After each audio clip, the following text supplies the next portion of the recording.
Are you alone? Were you followed?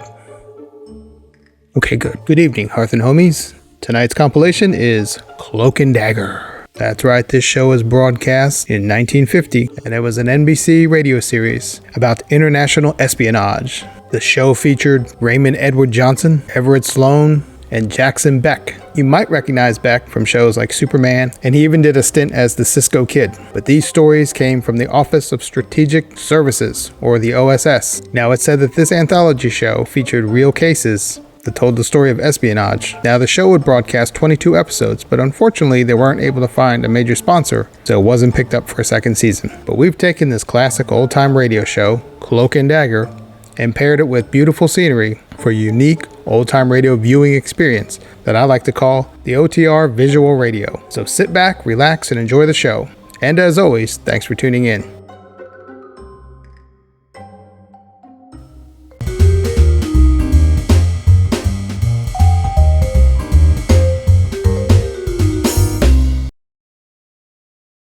You're about to hear a new NBC presentation, Cloak and Dagger. Program number 1 in 90 minutes of continuous mystery and suspense on NBC. Following Cloak and Dagger, stay tuned for High Adventure. Then listen to The Big Guy, NBC's new unique mystery series. But first, Cloak and Dagger. Are you willing to undertake a dangerous mission for the United States, knowing in advance you may never return alive?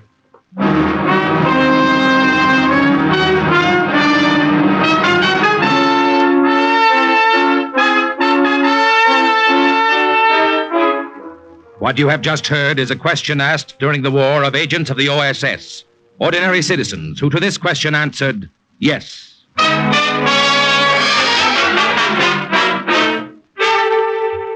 We have the honor at this time to present a former OSS officer, co-author of the book Cloak and Dagger, upon which this series is based, Colonel Corey Ford. Thank you. OSS, the Office of Strategic Services, was America's top secret intelligence agency during the war. It was this country's first all-out effort in black warfare, dropping undercover operators behind enemy lines, organizing local partisans to blow bridges and dynamite tunnels, outwitting the best spy systems of Europe and Asia. The success of OSS is known, but the story behind that success, the story of the everyday, average Americans of every race and creed and color who risked their lives knowing all too well that if they were caught, they would face torture and probably death, is what Alistair McBain and I have tried to tell in Cloak and Dagger. We feel it is a story in which every American can take deep pride.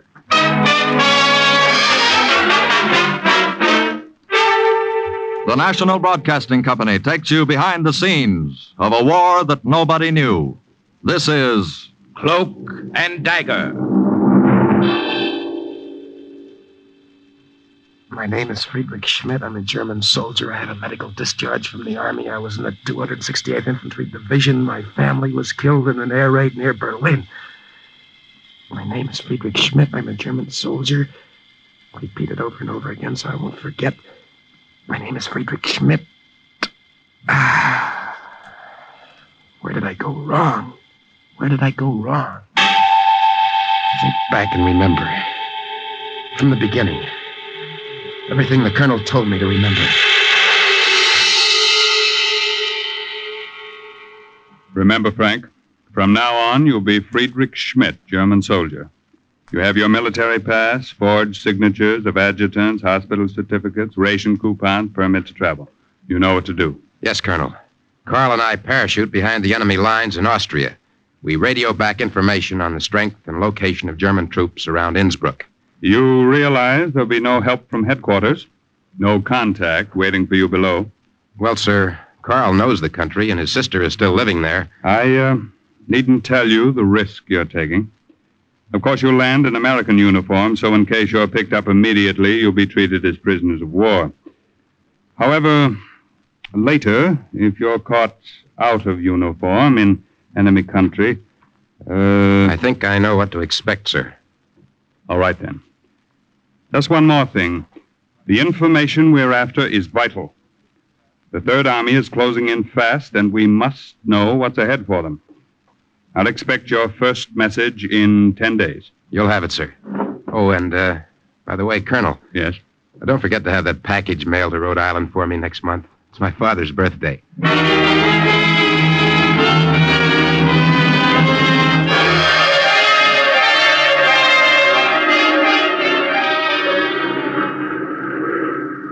Cigarette, Frank? Thanks, Carl. Carl, Yes, what is it? about Liesel, about your sister. Oh, what about her? You haven't seen her for over 5 years. Over 6 years. Well, 6 years is a long time. Running in. That's us. Get ready to jump. What did you want to ask about Liesel? Oh, nothing. Forget it. Ready, number 1. Ready? Jump. I'll see you downstairs. Ready, number 2. Ready? Good luck, Frank. Go.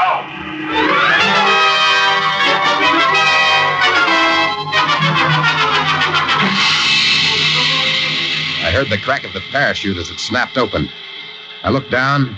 I saw a patch of snow in the valley, spreading wider and wider in the moonlight, like a blot of milk spilled on a kitchen table. And I thought of Carl's sister, and the question I didn't have the courage to ask him.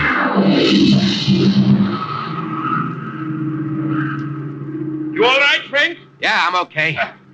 Well, we made it. The first step. Yeah. You got everything? The radio all right? Just checked it. Nothing broke. Good. There goes the plane. Yeah. Heading back. He's gone. Let's go while it's dark.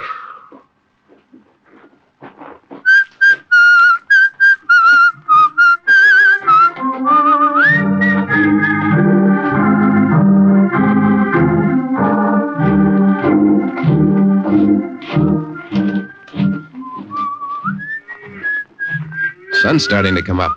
Yeah, keep that cape around you. There'll be people on this road soon. What do you think about that sun?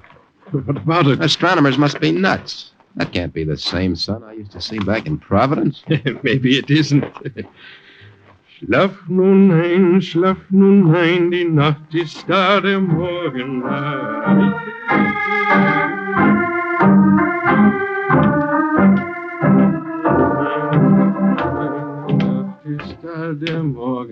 Hey, what is that? You've been singing that for hours. What is that, a kid's lullaby? Eh? I made it up. Oh? Made it up for Liesel when she was a little girl. I used to sing her to sleep with it. Oh. Frank. Yeah? On the plane, before we jumped, there was something you wanted to ask me about her. What was it? Listen. Eh? Here comes a cart. Watch your cape. Don't let the wind blow it. Yeah.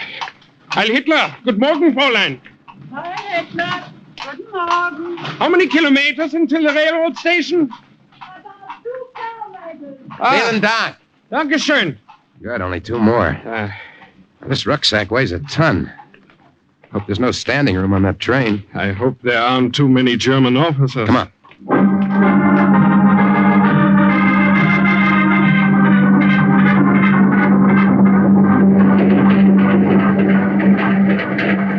You know, one thing I like about European trains? What?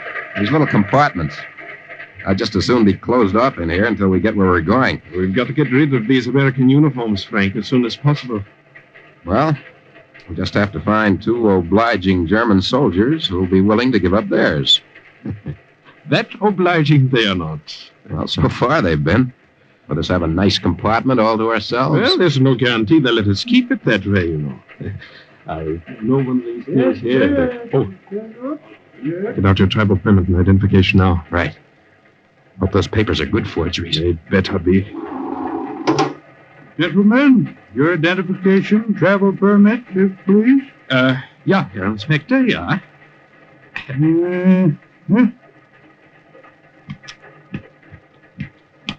Now yours, if you please, Herr Lieutenant. Here you are.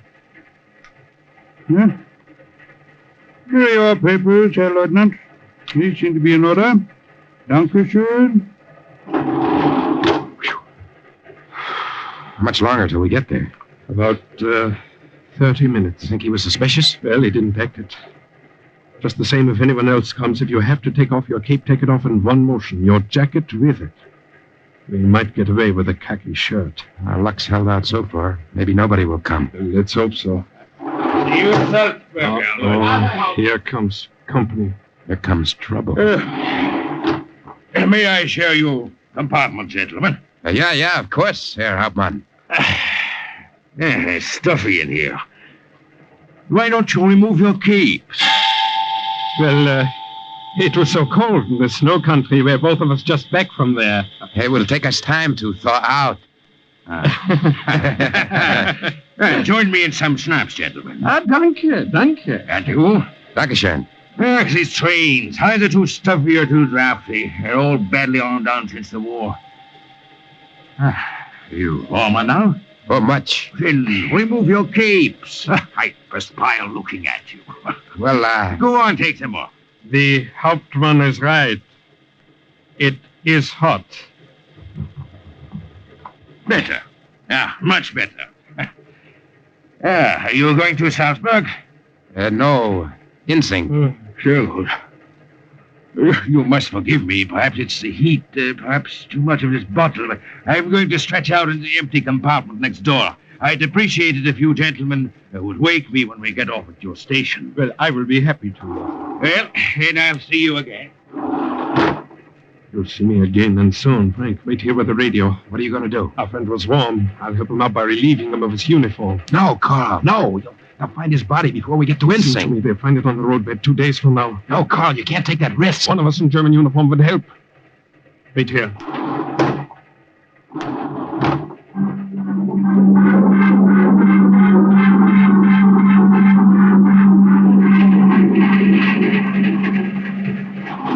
Well?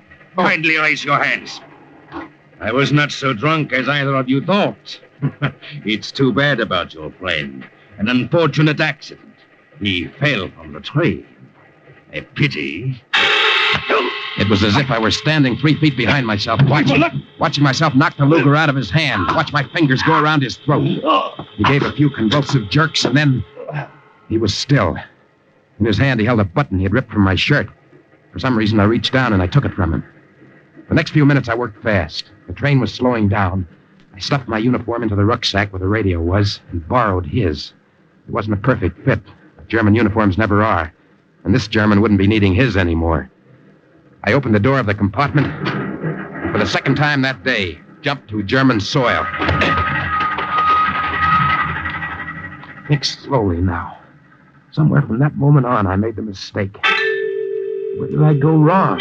Where did I make that mistake? You've made a mistake, Herr Lieutenant. My brother is not in Austria. Please listen to me. Carl was with me. We were both coming here together before the accident on the train. You're mistaken. My brother's not in Austria. Liesel, I'm taking a chance coming here at all. I only have Carl's word that you'll help me. My brother is not in Austria. Look, I'm tired. I'm hungry. Liesel, for Carl. There's not much to eat. Some bread and some soup. Sit down. I'll bring it to you.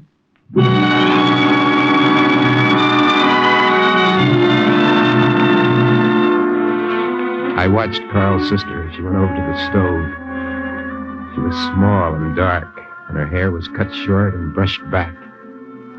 It was fine, like soft baby hair. I felt so tired I wanted to brush my face against it. Here's your soup. Dankeschön. There's more in the pot if you want it. I'll be back. Where are you going? There's someone you might like to meet. A contact. I'll get him. Stay here and eat.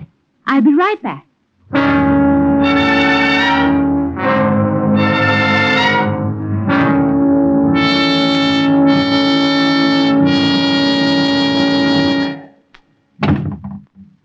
I see you've finished the soup. Yeah.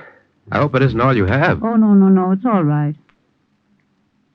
Where's your friend? Friend? Oh, you mean, well, he's coming. He's coming soon. Good.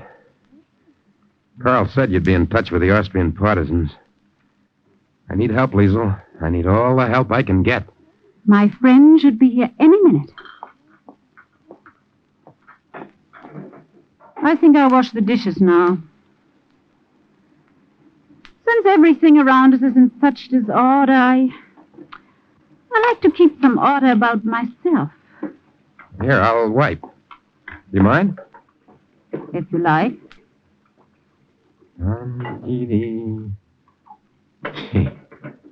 Why does this seem so funny? What? What's happened to the world when you start taking the crazy things for granted and the ordinary things seem out of tune with the rest of living? Like watching a woman doing the dishes, helping her. You don't seem tired anymore. No, I feel fine now. Fine. Schlaf nun ein, schlaf nun ein, Nacht ist da. Morgen. How did you know that song? Carl. Carl was singing it. Oh, my Lord. Oh, Liesel, what is it? You're pale as a ghost. I didn't know. Oh, Lord, I didn't know. You didn't know what? What are you talking about? The Gestapo is coming. I told them you were here. What did you say? The Commandant, Gubner, he suspected me for a long time, but he's had no proof. I thought he had sent you to trick me. I was afraid. Are you telling me the truth? Yes. Are you telling me the truth now? I swear I'll it. shake it out of you if Oh, you don't... You've got to trust me. You have no one else to turn to now. You've got to trust me. Oh, you've got to trust me. I should kill you. I ought to kill you. Now, listen to me. You can get out of the back door now if you want. Oh, but no, you won't get far there. Oh, you better go down there, to the cellar. And trust me. Open up in there. I have no choice. Quick, that door. It leads to the cellar. Go quickly. Open up! In a minute. Well, where is he? Gone. Gone? What do you mean gone? Well, I tried to keep him here. I couldn't without arousing his suspicion. Yeah. So I, Yeah? well, you asked me not to do that, remember? Yeah, go on. Well, he was only passing through. He said he had a friend in the mountains. In a hut in the mountains. He told me where it was. You'll take us then. Now. Of course. Sergeant, Just follow me. round up the men. Ja, Herr Kommandant. After you, Liesel. I needn't tell you, you're doing a great service for the fatherland. Take your hands off me. I've given enough proof of my loyalty.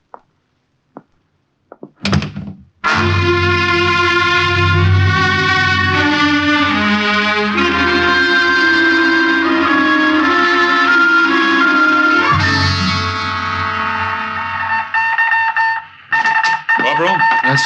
any word from Frank or Carl yet? No, Colonel, nothing. Oh, something hit a snag. It's been 12 days since they jumped. Well, let me know as Wait a soon as minute. something Here's comes- something now. 2345. Brooklyn calling. Brook, All well. that's it. Brooklyn. This is That's the code Brooklyn. name. Hey, he's coming through clear. Time is now 2345. Huh? Come in. Over. Dodger to Brooklyn. We hear you. Over. Average 14 inches snowfall nightly. Take this down. Yes. Average 14 trains a night being assembled, Carrying sugar to Dixie. carrying supplies to southern German All front. snow jamming Grand Canyon. All trains routed by Vorarlberg Tunnel. Juniors gaining weight. Over. Wehrmacht gathering strength. Corporal, let me have that radio. Dodger to Brooklyn.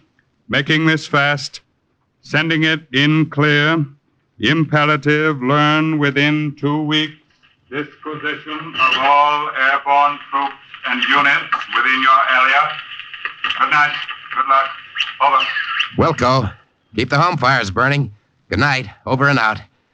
Well, that's the first one, Liesel. They got it. I haven't got much time. You heard him just 2 weeks. Oh, don't worry. We'll have the information. How nice it must be to be Liesel. So confident, so cool and sure. But I'm not. I'm afraid. I don't sleep at night. I'm afraid all the time. Oh, Freddie. Freddie. Liesel.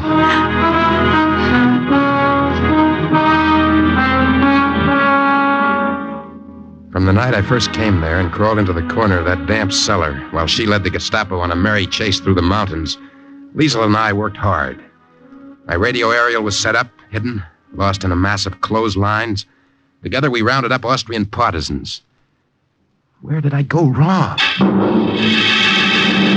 So you are Liesel's cousin, Freddy? Ja, Herr Kommandant. I am Liesel's cousin. Would you like some wine, Commandant? Dankeschön. I didn't know Liesel had a cousin from Berlin. We knew she had a brother, Karl. Liesel and I never mentioned Karl, Herr Kommandant. We're loyal Nazis. Ah, yes. Prost. Prost. I suppose she told you what happened to her a few days before you came. Some more wine, Commandant. I haven't finished this glass yet, Liesel. You seem nervous. It's such an honor having you visit us here. Liesel. You know, Herr Lieutenant, your little cousin has been much nicer to me lately. I tried to convince her for some time that there are advantages to being friendly with the right people. I suppose she told you about the American spy who came here over a week ago? I find that hard to believe. I'm not sure what he was. He was in German uniform, and he may have been a deserter. Possibly. In any case, we had a long search for nothing that night. We found no trace of him. You say you have a medical discharge, Herr Lieutenant? Ja, Herr Kommandant. The rest of my family was bombed out in Berlin. Oh, yes. I had no place to go, no one else to come to. So I came here. Strictly a matter of regulations. May I see your papers? Your papers, Herr Lieutenant. I have them here. Here you are. Yes.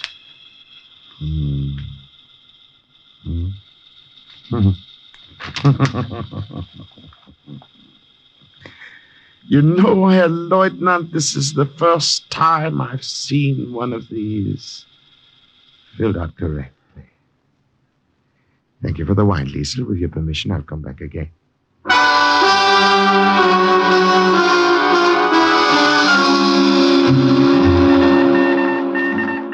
Brooklyn to Dagger. Heavy shipment of pianos to Dixie. Brooklyn to Dagger. Bricklayers Union schedule heavy meeting in Dixie. Brooklyn to Dagger. Maybe slight delay. Home team will travel. Over and out. What's the matter, Colonel? They must be closing in on him. Home team will travel. That means he's got to move the radio.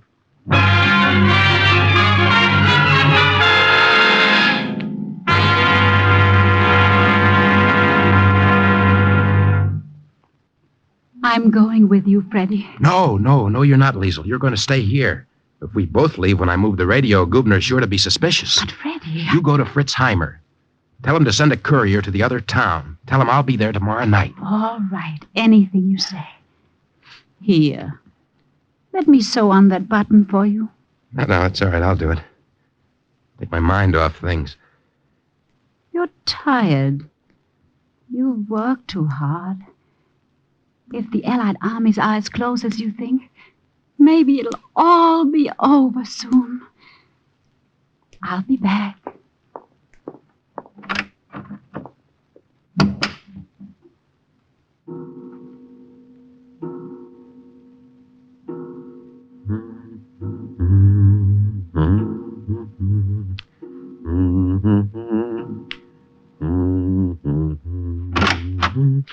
Liesel? Oh. Forgive me for just walking in, Herr Lieutenant. Good evening, Herr Kommandant. The door was unlatched. It's all right, Herr Kommandant. I was just passing. I wanted to say hello to your little cousin and invite her to dinner at my house tomorrow night. You think perhaps she will come this time? Perhaps, Herr Kommandant. Women are never very easy to figure. No, you're right there. What are you doing? Don't let me interrupt you. Oh, just this button. It came off. So I see.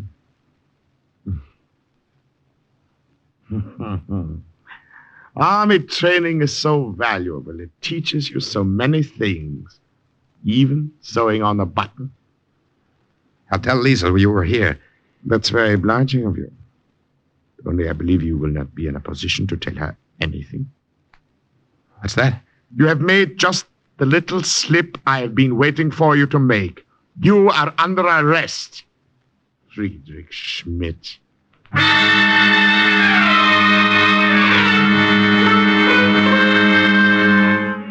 So many things to remember. An American cigarette could give me away, an English match, laundry marks, and clothing. Cut 'em out, patch 'em up, a little... Yes.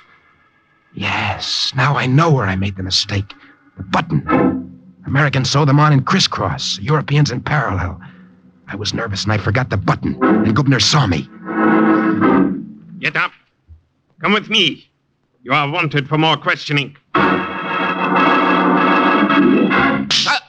Your name.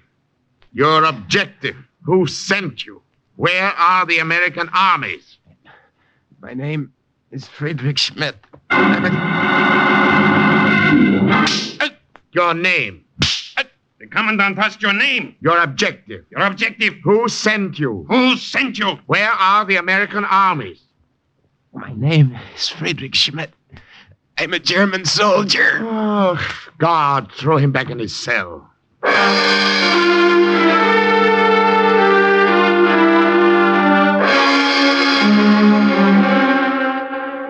Sleep.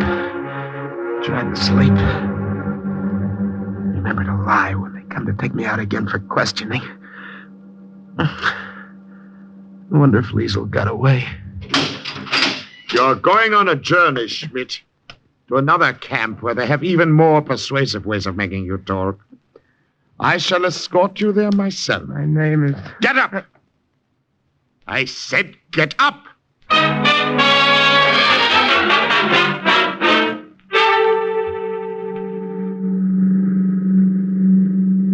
Driver, stop at that tavern on the right. Ja, Herr Kommandant. It's a pity, Schmidt. We shall share no more wine and little cakes with Liesel. I have something else in store for Liesel when I catch up with her. Her cousin. I'll be only a few minutes, driver. You're not to speak to the prisoner while I'm gone. Do you understand? Ja, Herr Kommandant.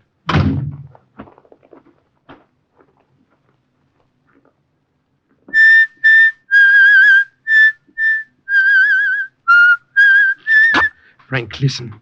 He won't catch up with Liesel because she's with friends. Carl! Listen, you think a little fall from a train could kill me? Herr Gubner wants to know where the American armies are. He'll find out soon enough.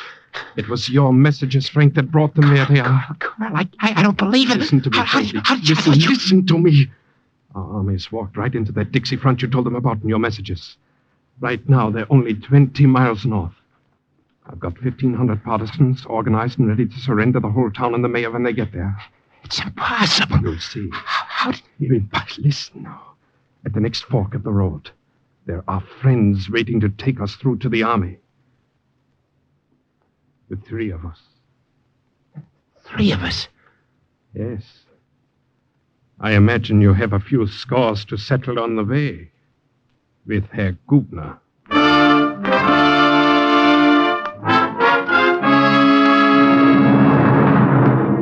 It wasn't coincidence, but a forged transfer that made Carl driver of that car. It wasn't luck, but carefully planned inside information that told the OSS exactly where Frank Baker was. It led to his release, that closed the drawer finally on file number 2218 with the words, "Mission accomplished." And Carl's story? Carl's adventures, also based on actual incidents, is file number 2219 in next week's Cloak and Dagger.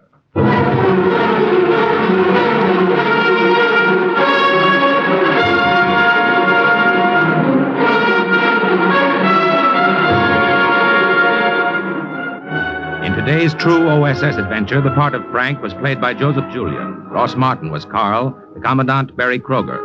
Raymond Edward Johnson played the Colonel, Bernard Pollock the Corporal. Dolly Haas played Liesel. This has been a Louis G. Cowan production under the supervision and direction of Sherman Marks.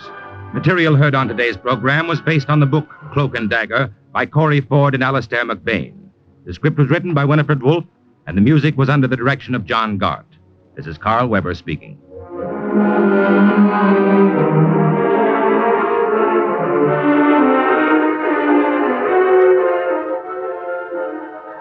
You have just heard the first of your new NBC Sunday afternoon mysteries. Stay tuned now for high adventure, thrilling stories of action and suspense.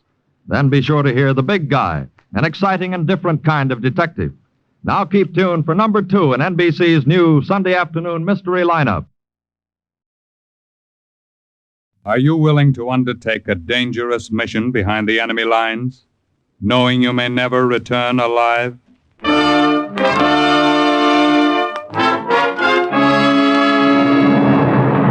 What you have just heard is the question asked during the war to agents of the OSS. Ordinary citizens who to this question answered, yes. This is Cloak and Dagger.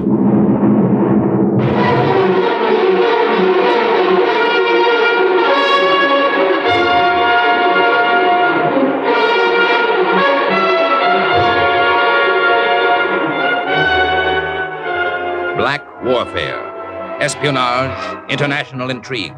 These are the weapons of the OSS. Today's story, The Trojan Horse, is suggested by actual incidents recorded in the Washington files of the Office of Strategic Services. A story that can now be told.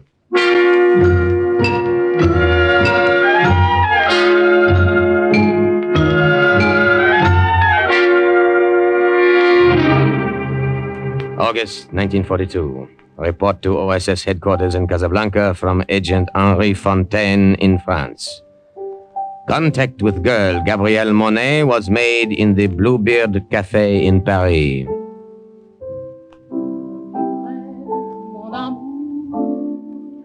I went there alone on the evening of the 15th.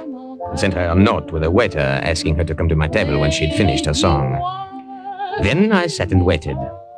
German officers were spread about the room as they were spread about all of occupied France. I wondered what they would say if they knew why I had come.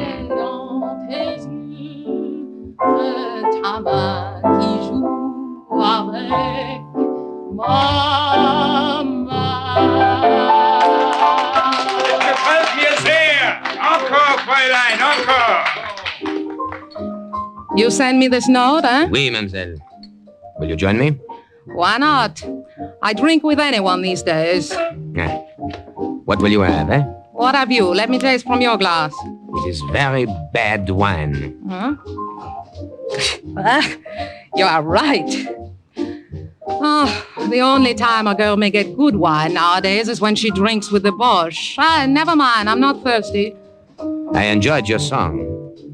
Is that what you wanted to tell me? I think you are wasting your time here in Paris. Paris is wasting our time on Paris these days. I can offer you a better position in Casablanca. What did you say? Who are you? My name is Henri Fontaine. I, too, have a good position with the American OSS in North Africa. What are you saying? Before the Germans came to France, I was a poor poet. They did me a service. Now I'm a rich spy. You sit here in a room full of Germans and tell me this? What makes you think I will believe you? What makes you think I won't turn you over to the Germans if I do, eh? Mademoiselle, I am not such a brave man. Neither am I a fool. We have kept you under observation for months. We know you better than you know yourself. Is there anything you'd like to know about yourself? What do you want of me? On our side, we have only the very best. Forgers, counterfeiters, cutthroats, and spies. Will you join us? Just tell me what you want me to do.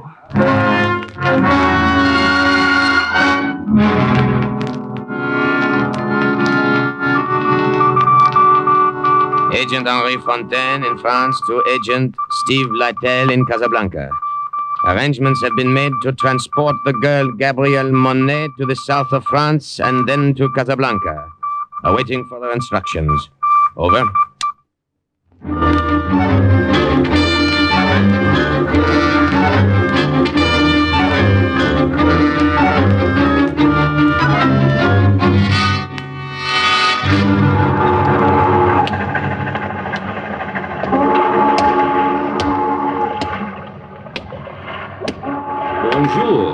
Bonjour. The roses will bloom early this year, I think. Oui, but not too early, I hope. Good. I've been waiting for you. It is dark. I can't see you well. Is the girl with you? She is here. Gabby, say something so our friend will know you are here. I am tired. Did you have difficulty reaching my safe in Paris? Not too much. With swarms of displaced persons all over France to mingle with, and a slight bit of help along the way from the underground, it was not too bad. Good. Now follow me. I will take you to the fishing schooner. But I know you're tired. Cheer up, Gabby.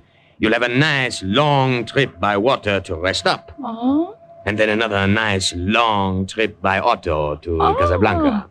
Oh, I like automobiles.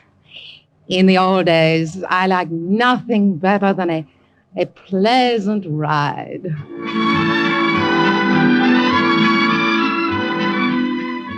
But Gabby did not like the automobile trip to Casablanca. It was probably nothing like the old days. I drove up front alone while she was fitted in the trunk of the car behind gasoline drums. There were gunny sacks in a Moroccan rug thrown over her. Across everything, a heavy canvas cover lashed down with just enough air left for her to breathe. We drove that way over rough roads for several hours. When it got dark, I pulled over to a side lane and let her out. Gabby, come out. Oh, my back. It is broken. I will gladly massage it for you. You are too kind. Not at all. No, thank you. Pity. Why did we stop? To give you a chance to stretch your legs. And a cigarette if you want one. Oh, I would die for one. Give. I have one lit here. Mille merci. You see? I try to be gentle. I try to make up for the inconvenience I am causing you. Ça c'est drôle. I remember what another poet once said. A German, by the way, but not a Nazi. His name was Goethe. What did he say? He said, "Be gentle with women. Remember, they were made from a broken rib." I am not amused. I'm sorry. You are always smiling. Do you enjoy the war, huh? I am a poet. There is poetic excitement in being behind the lines, working underground. I enjoy being a spy. Well, I am no Mata Hari. You will do. You still have told me nothing. Why did they send for me? You remember a German named Paul Vogel? Paul... What do you know of him? Tell me. Not now. The time is late. But I must Throw know. away your cigarette. Why did you mention I said later. We have a long journey ahead. If we pass the border post, I will tell you. If we do not, the words and minutes would only be wasted.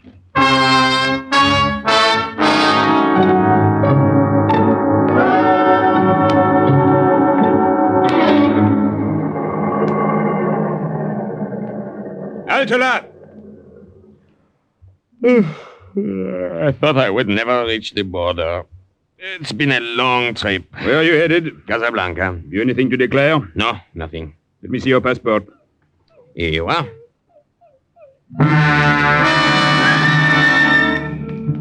All of a sudden, I spotted a small black dog sniffing and whining at the trunk of the car where Gabriel was hidden. The customs officer had not noticed him, and I knew I had to find some way to keep him from noticing. One becomes stiff after so long a ride. While he looked over my passport, I went to the rear of the car, picked up the dog by the scruff of the neck, and started to pet him. Your passport seems to be in order, but what's the matter with Jeff? Nothing. Perhaps he does not like to be picked up. If he did, he wouldn't try to bite you. Better put him down.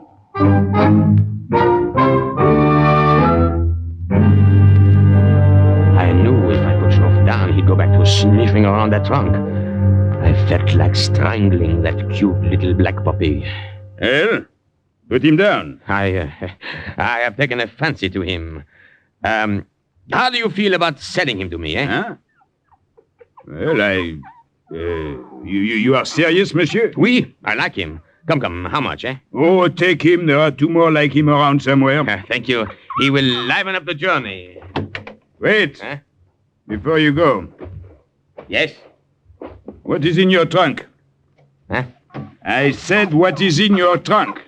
Let me put the dog in the car, and then I will show you. The trunk, I will show you. You see? Gasoline drums. Yes, I see. Very well. Close the trunk. I may go? Of course. Thank you again for Joff.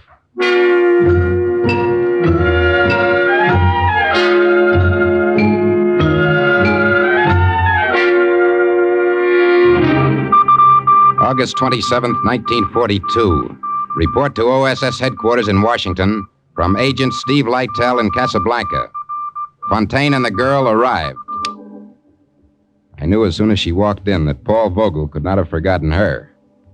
I only hoped her memories of him weren't too strong. Now, as you know, Miss Monet, this is an international zone. We are, in effect, neutrals. In Casablanca, we pass each other in the streets. Germans, Americans, Vichy, and Free French. You can imagine what a hotbed of international intrigue we have here. Oh, I know nothing of that kind of intrigue. Then perhaps we can broaden your horizon. Hold it, Henri. Now, listen to me, Yebby. The head of the German Armistice Commission in Casablanca is a man named Paul Vogel.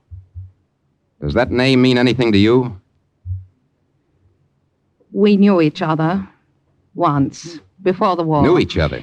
He was an attaché to the German consulate in Paris. You almost married him once, isn't that so? That is my business. I'm afraid we've made it our business. Now, Gabby, we've kept close watch on you these past months, and we're sure that you're no Nazi or Vichy sympathizer. Oh, I hate them all for what they are doing to But France. Vogel, what are your feelings toward him? I haven't seen him in years. That's not answering my question. If he is a Nazi, I have no feelings toward him. All right, then. Now, the open secret here in North Africa is the planned American invasion. The closed secret is where and when. Now, that's what Paul Vogel wants to find out for German headquarters. I still don't understand what You're to tell him, Cherie. What? Henri's right. You're to take up this friendship with him once more. Give him all the information he wants. You'll get it direct from us. What? Now, rest assured it'll be the wrong information. You understand now? I'm beginning to. Good. We have a job for you at the Three Lanterns Cafe. Now, starting tomorrow.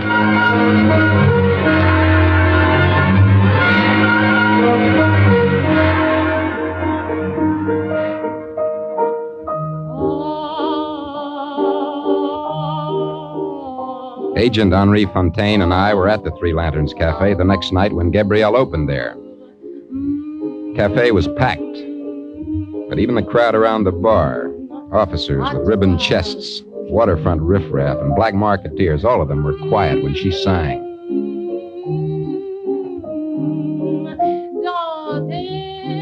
She was wearing a red dress. In the spotlight, her face looked smaller and whiter, and her hair looked blacker. There wasn't a man in the room who could take his eyes off her. I wondered how soon it would be before Paul Vogel came in and saw her, too. A girl like that could make you forget the war, eh, Steve? I've got a wife back in Syracuse. Can she wear red like that? My wife can be trusted. And this girl? She and Vogel were pretty close in the old days. I know my own kind. She can be trusted. I hope you're right. The success of the whole American invasion may hinge on it. A lot depends on how hard Vogel falls for that little bait up there on the bandstand. Steve, Vogel, he's just come in. That's all I wanted to see. Come on, let's get out of here. Excuse us. Pardon? Pardon?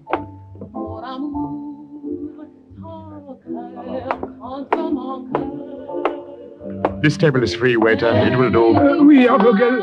You wish to see the wine list? Oh, that girl. How long has she been here? The singer, you mean? She started only tonight. Tell her to come to this table when she's finished. You understand? Oui, I understand.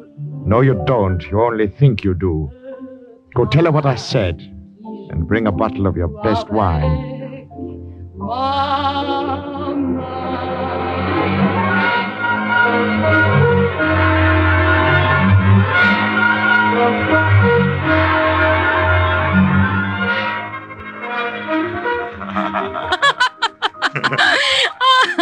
And I had no idea it was you, Paul, when the waiter came to me. How like you to walk back into my life so quietly after making so violent an exit. The world is small after all, Gabby. I'm amazed to find you in Casablanca. I can say the same of you. What are you doing here? I arrived here a few days ago, but I've been in North Africa for months. Tangier, Oran, Tunis, singing. How were you able to leave France after the occupation? You should know how well I always got along with Germans. You don't seem angry with me any longer, Liebchen. After that last time, 6 years ago. Life is too short to be angry for too long at anyone. Besides, I was a fool to have been jealous over that silly blonde with the bad legs. I've even forgotten her name. Suzanne. Aha! I see you have not forgotten. Oh, it's a wine. Gabby, how good it is to be with you again. How good it is to be with you, Paul. For you? For me. Now, we will drink to what is to be, Liebchen. What is to be?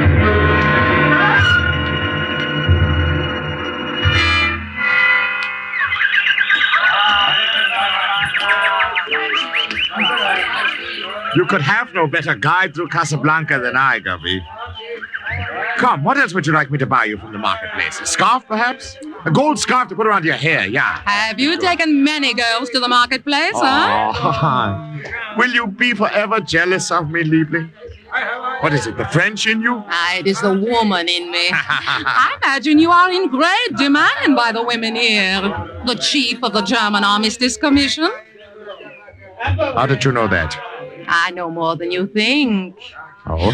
Would it interest you to know the name of one of the most important American agents in North Africa? Who? Steve Lytle. What do you know of him? I know him. And he knows the details of the planned American invasion. Come. I will buy you a gold scarf. Well, have you nothing to say of what I just told you? I knew that already. I, too, have agents. However, thank you for telling me. I can promise you more than a gold scarf if you find out additional information for me. Is this possible? It might be. Very possible.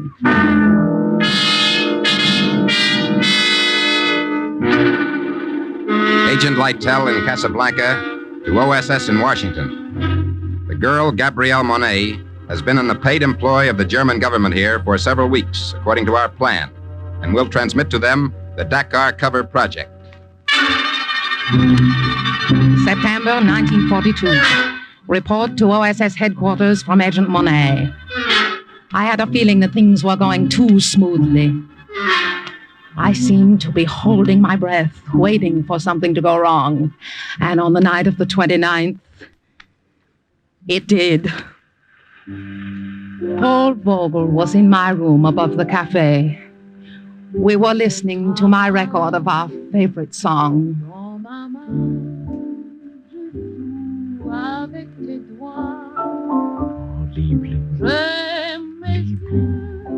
You'll have to go soon. It is late. Forget the time. Who would think it would come to this again, Gabby? After that day in Paris, when we quarreled so. I remember that day. We showed poor judgment to argue out of doors. It was raining. I got a terrible cold in the nose. Poor Gabby. Let me kiss that poor nose. Chérie. Oh, you really must go. But before you do, I have a paper for you in my purse. dates when high officials will be in Casablanca. I'll get it moment. for you. I want to talk to you. You're hurting my arm. Let me go, Germany is Paul. paying you well for this information you are Paul, giving us. please. Some of it is useful information, but none of it is as important as I would like. I will try to do better. You had better do better. You know what would happen, Gabi, if I found out you were crossing me. I would not cross you. It is nothing for me to my... twist your arm like this. Such a small arm. Think what I could do if I really tried to hurt you. You hurt me now because you don't trust me. What do you want? You claim to know this American Lytle. I do. You claim you get your information from him. I Is do. that all he gives you? What about his love? Oh, does he give you that too? Paul, the shoe is on the other foot now. It is you who are jealous. Oh, how foolish of you. Think, would I lie to you? Gabi.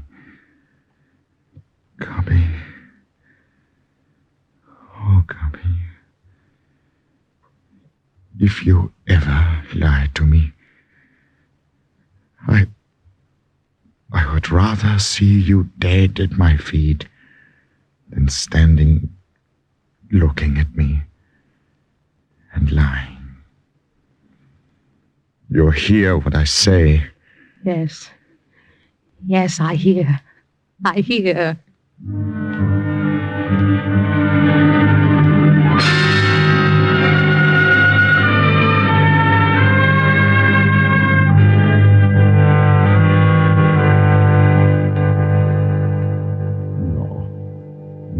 No more wine.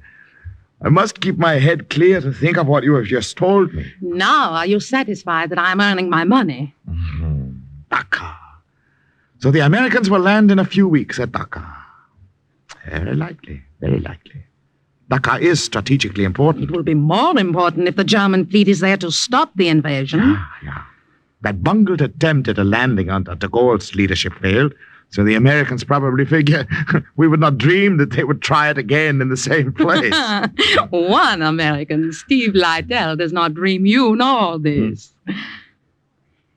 Are you going to tell German headquarters? But of course, this is something they will want to know.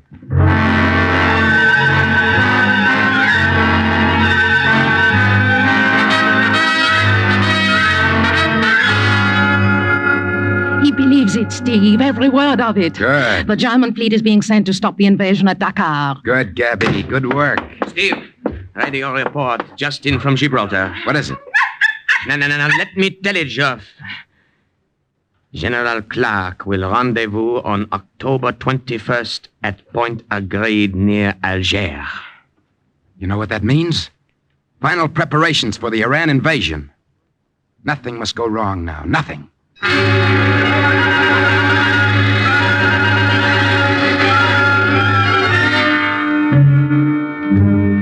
November 4, 1942. Something very wrong happened. Paul came to my room just before I was ready to go downstairs to the cafe. Paul! Gabi, your friend Lytle has been playing you for a fool. Do you hear what I say? I don't understand. The invasion is not Dakar. I just learned myself it's to be Oran. Oran! And the German fleet, on my suggestion, is waiting in Dakar for nothing. Paul. And will continue to wait for nothing. Paul, it can't Do you know be. what this will mean to me? Do you realize what the High Command will do to me for this? Please, Paul. I'm ruined. Perhaps your latest information was wrong about Oran. No. It all ties in. They, the Americans, wanted me to believe that... Gabi, what had you to do with this? Now what are you saying? I'm getting tired of your suspicions. One day you trust me, the next day you don't. You're French? What kind of French? Instead of questions, ask yourself this.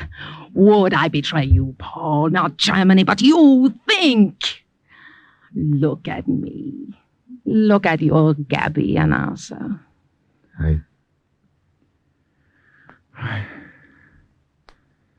No, of course not. Not you.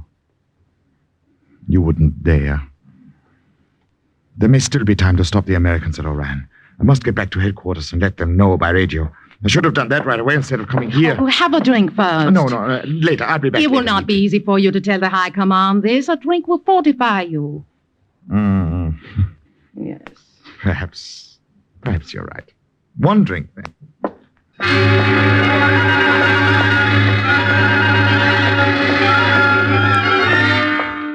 Paul sat on the edge of the couch, his head in his hands. I remember thinking how very blonde was his hair, how large his hands. Take your time. It was not difficult for me to drop half the L tablet from my purse into his glass as I poured the liquor over it. Oh. Here you are. Dankeschön. Poor Paul. Pauvre petit. You look so tired. Drink. Where are you going? To put on the record you like. We played it so often lately, Paul, that one of these days it will just rise up in protest. You tired? No, why should I be tired? I must go now. I've had my drink. Hear my record through, then you will go. No, now. I must go now. You're so good to me, Carpy. You love me. You love me very much. His head had fallen on his arms and rested on the table. The tablet had begun to work as I knew it would. I got the automatic pistol that had been given to me by the Americans and shot him twice through his very blonde head. Mon amour, mon amour, mon amour. Report from Agent Gabriel Monet. Mon amour, mon amour. Fini. Mon amour.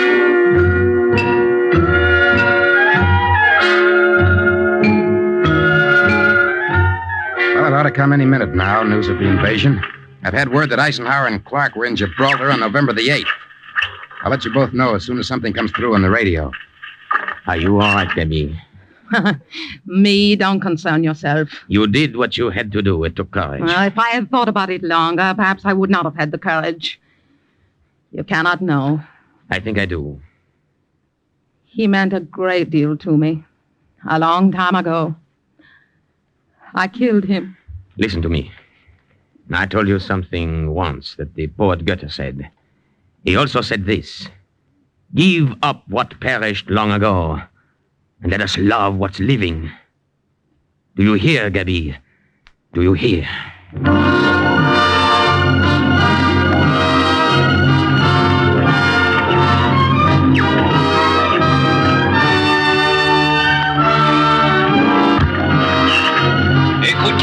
Écoutez.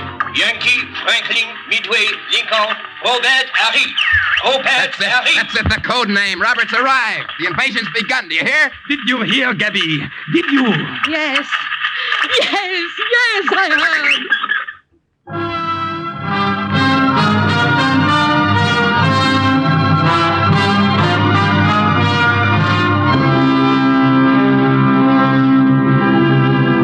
And once again, the report of an OSS agent is closed with the words, Mission accomplished. A further adventure in black warfare is next week's Cloak and Dagger.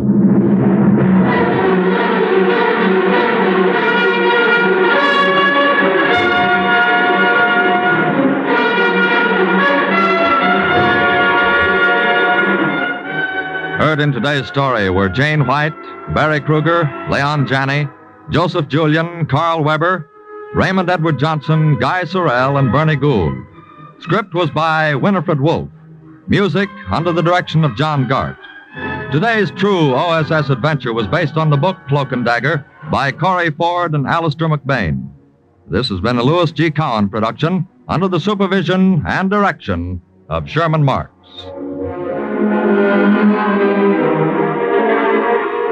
Stay tuned for the second big mystery, High Adventure, on NBC.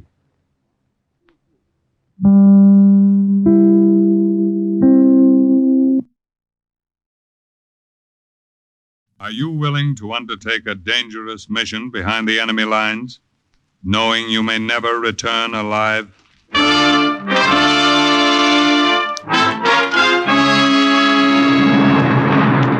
What you have just heard is the question asked during the war to agents of the OSS, ordinary citizens who to this question answered, yes. This is Cloak and Dagger.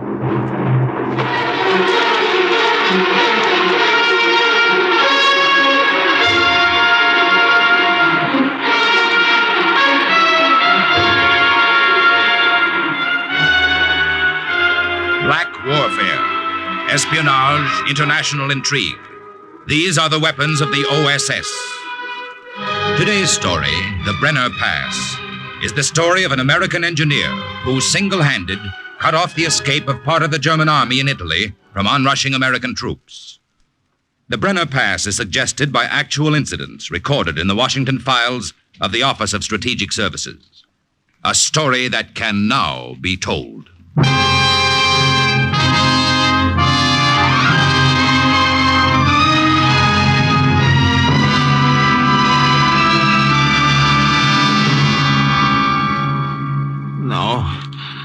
No, Padre, I don't want it. Ecco, qualche cosa a bere. Drink it. Drink this, figlio mio. It will warm your insides. I want to talk to you. I want to tell you. Drink this first. Buona.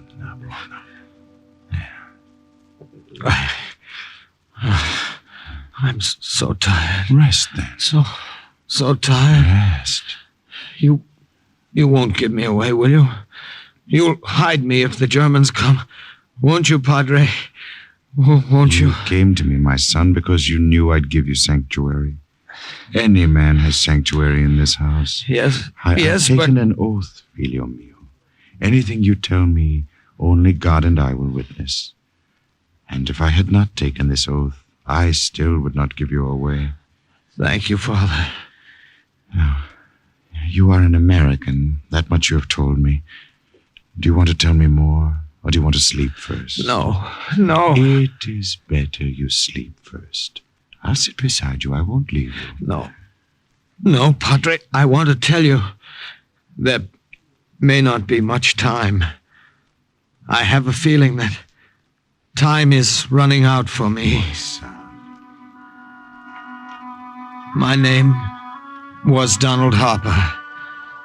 I say was because somehow I don't feel as if I have a name anymore. When you're tracked down and hunted, you're not a human being. There's no past or future. There's just the present, and you run. So much has happened in a few weeks that it's hard for me to remember. Remember back from this morning when you found me unconscious on the steps of the chapel. Back to the morning I was sent on my mission. November 12th, 1944.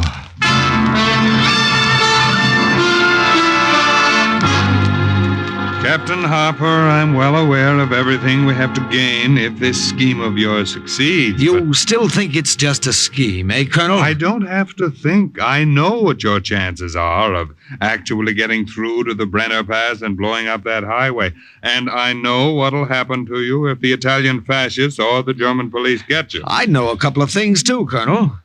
One of them is the country up there in the mountains. Yes, I nearly broke my neck half a dozen times when I was a kid climbing the rocks around my grandmother's hut. And just before the war, I took a trip from the States to see her again. I skied over every inch of that mountain near the Brenner Pass. Colonel, I know I can do it. We've been through this before, Harper. I'm aware of everything in your favor. Your knowledge of the country, the fact that you were an engineer before the war. Just give me supplies, some TNT, an Italian uniform, and some phony papers in case I tangle with the fascisti. It's all I need, Colonel. I tell you, I can do it. It's true. If that highway to the Brenner Pass could be destroyed, it would take the Germans months to repair it. It would cut off one of their retreats out of Germany. Of course. Now, we'd have them where we want them when the American armies advance. Their backs to the mountains and no way out. That's it. Your permission, Colonel. Please let me try it. You say your grandmother's hut is right near your objective? Yes, sir. I'll give you names to memorize of other partisans in the mountains who might help you on the way. I'll have all the supplies you requested, and you can leave.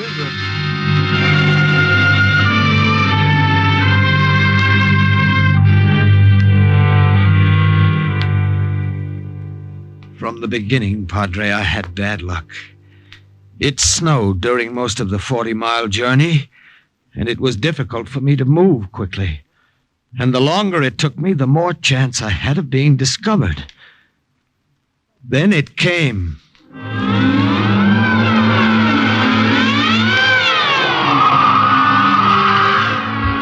You know what a storm is like here in the mountains? How it can blind you and throw you against the rocks? When it was all over, I realized what had happened. I had been thrown off my course. But that wasn't the worst of it. My knapsack was gone, all my supplies, and the packet with papers the OSS had forged for me. I had no identification now, and no food. But I still had the TNT for the highway near Ampezzo.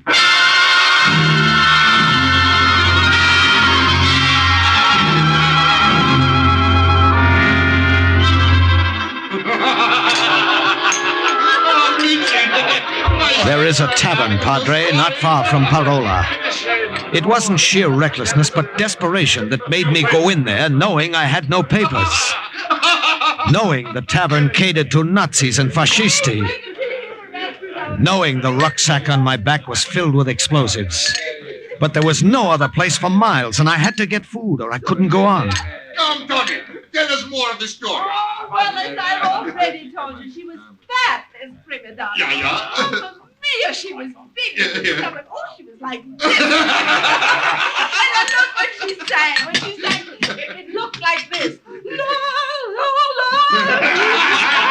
See? What would you like to order? Some bread and cheese, if you have it, and some coffee, black. Very strong, if you have it, please. See? Where is the PIO then? Bring it fast if you know what's good for you. Yeah, see, fast. Bring it fast if you know what is good for you. See, coming right away. Don't needs it. I tried to make myself as inconspicuous as possible. Oh, you and Terry. I hoped the Germans would continue to be amused by the Italian girl and not ask to see my papers. I had nearly frozen in the snow a half hour before. Now the sweat broke out all over my forehead. Pay attention to her, I kept praying. Watch her, watch her. Don't even look my way. Here you are, senor. Cheese, bread, coffee. Oh, grazie. It is here. I have it here, right here. Oh, that soldier must be important to be served first. Come here, soldier. Come over here and tell us how important you are. Well, no, I'm not important at all. Forgive me. The waiter should have served you first. That's right. He's not important. Come, take a sip of my beer, Tony. It will make it taste better. No, let the soldier have beer with us. No. Poor soldier, he's all alone. Buongiorno. Come and have some beer with us, soldier. No, grazie, signorina. I will just finish this coffee and then I must go. Tony, forget him. Come back to work. Wait a minute. You must not be rude, soldier. Men are never rude to me. If I ask you to drink with us, you must. No, please, signorina. Some other time, perhaps. Now I must go. Ha! You're afraid of me. Afraid of girls and afraid to drink beer. Oh, you should be back in your mama's lap, I think. I will give you some beer now. Perhaps you will acquire a taste for it. Here.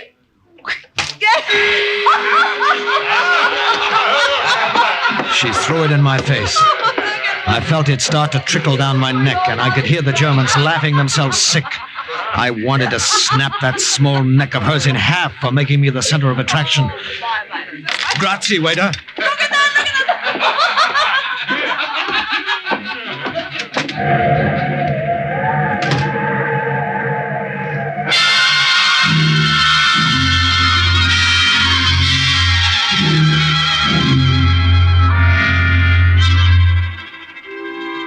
You are sure are very sure you are not followed here to my house? Very sure, amico, and it's snowing again. Even the tracks from my snowshoes are covered. We must be careful, very careful, all of us partisans. The Germans are closing in on us. Do you know what would happen if they found out I took you in? An American. This would happen. But I tell you, there's nothing to worry about, and I'll be gone in the morning. Ah, the morning. One. All I want is a night's rest. There is a bed in the back room you may use, Senor Harper. You are sure you are not followed, very sure. Yes, and I'll be gone in the morning before you're awake. You must not think, Senor, that I am being hospitable, but these times, they're very bad times for all of us. Yes, I know. To live is important, too. Yes, in order to fight back later, one must leave now, no? Yes. And the Germans are clever. Very clever. If they knew you were here.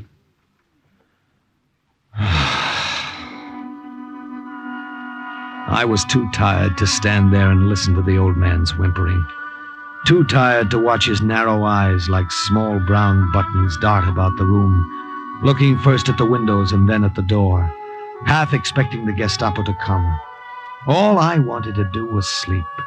I fell across the bed. But a few minutes later, I sat bolt upright, listening to the voices in the next room. Daughter is here. An American in the back room, sleeping. Are you sure? Are you sure he's an American, Father? His name is Harper. Donald Harper, Tony. The American OSS sent him. Oh, an American, eh? Oh, how the German police would like to know that. That girl, the girl from the tavern, the friend of the Germans. I didn't stay to hear any more. There was a small door leading out to the back of the hut.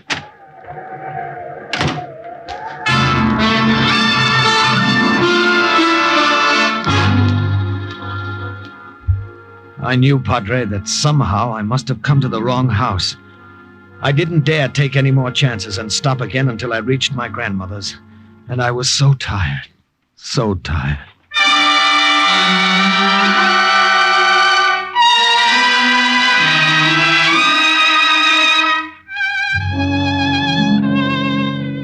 Donaldo mio. Donaldo. So good it is to see you again. Oh, Nana. Oh, but how you look. So thin, so tired. Nothing changes here, does it? It could be 6 years ago or 10. Nana sitting here like this, in this house. Ah, and your mama, your papa, how are they? Mail does not come here easily any longer. You have heard from them? Yes, Nana, a few weeks ago. They're fine. They tried so hard to get you to America when the war came. I would not go anywhere, Don Mio. This is my home. No one could make me leave my home. Not the Germans, not the fascisti. Here I stay until the world rights itself again. But what can I get you? C'est comedy. Make yourself comfortable. You are hungry. Yes, but I'm too tired to eat. I just want to sleep. Do then. I'll make up the room for you later. For now, rest here on this couch. When you wake, I will have food for you. Like the old days, caro mio. My dear one. I will be in the kitchen. Sleep now. Sleep.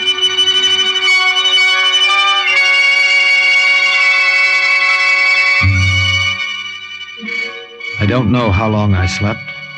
When I awoke, I wondered for a moment where I was. And then I saw her, standing over me. Oh, how like a little boy you sleep. I've been watching you. You? What are you doing here? Watching you sleep. You don't drink beer, and you're afraid of girls, and you sleep like a little boy. You followed me here. You brought them. What have you done with my grandmother? What? I'll kill you. Oh. I should have killed you then. I will now. Stop! Stop it! You're hurting. Friend of the Germans, you little she-devil. I'll kill you. Donaldo, here. What is going on? Nana, you all right? Of course I'm all right. What are you doing? Tony, what is wrong? Oh, your grandson has his mother's hot Italian blood in his veins. He wants to kill me, that's all. Oh, I'm ashamed of you, Donaldo. This girl, she's a friend. Friend? I will get the soup for you, Signora Apicella. Perhaps some soup will cool his temper. But, Nana, I saw that girl with the German. She's... Oh, she told me about that. She did not know who you were then. Yes, but She wondered why you disappeared from her father's house. She knew the name Donald Harper because she heard me speak of you often. So she came here after you. Nana, When she saw you asleep. Then she understood why you had run away from her. She was with Germans. I was there. I heard... That girl, Donaldo, is the leader of our group of partisans. Your leader? But the Germans... Oh, the Germans. I amuse them. Porky, animali. I tell them funny stories and they laugh at me. Here's your soup. They do not hear me laugh when I get them drunk and they tell me things I can use to our advantage. Your soup. Drink it. Tony, I'm sorry. I understand. Che bella questa ragazza, Donaldo, no? Yes, Nana, the girl is very Oh, pretty. Signora Apicelli, you embarrass me. Now, Ronaldo, we are friends now? See? See, Tony. Friends.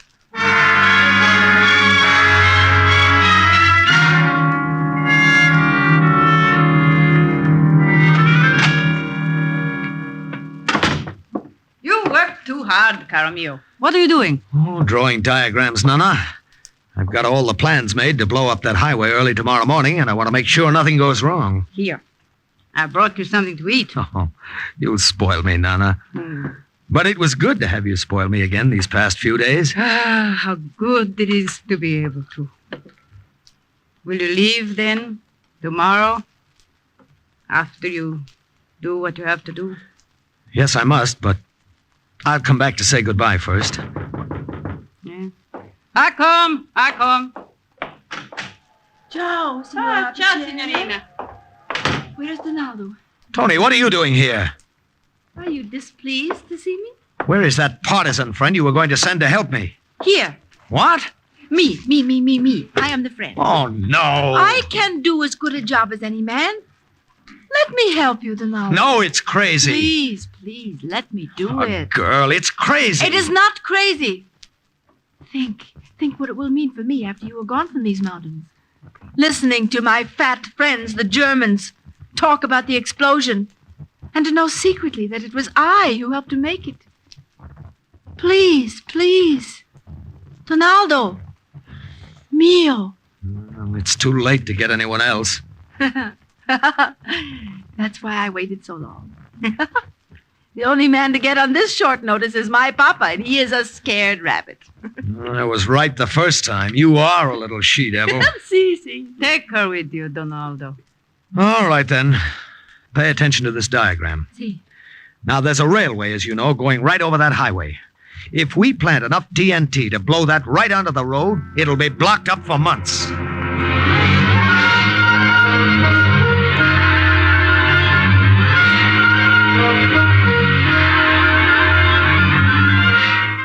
It was about 4 o'clock in the morning when we got to the highway and climbed up on the tracks of the railway.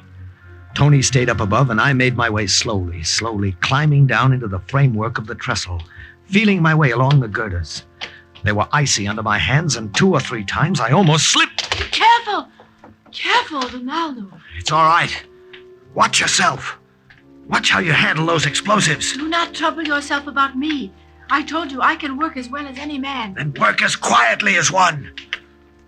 The troop train of Germans would be coming over the railway soon, and I had to finish before it came. I had a coil of wire around one arm and a pair of pliers hanging on a thong from my waist. Tony, you hear me? Yes, I hear you. Well, hand me down those packages of explosives, one at a time. Here you are. All right, thanks. I shoved them in where I wanted them, packed them close. Tony, the wedges. Quickly, don't be so slow about it. I'm doing it as fast as I can. There. All right. I lashed the grenade on top of the braced explosives, wound it tight with a wire, twisted it with pliers. Finally, I was finished. There was snow on the ground, and yet my shirt was wet with perspiration. All right, last finishing touch.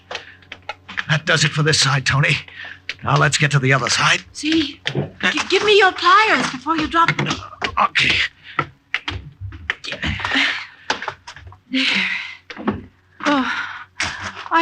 I have helped you much this far. See? See, you've helped me much.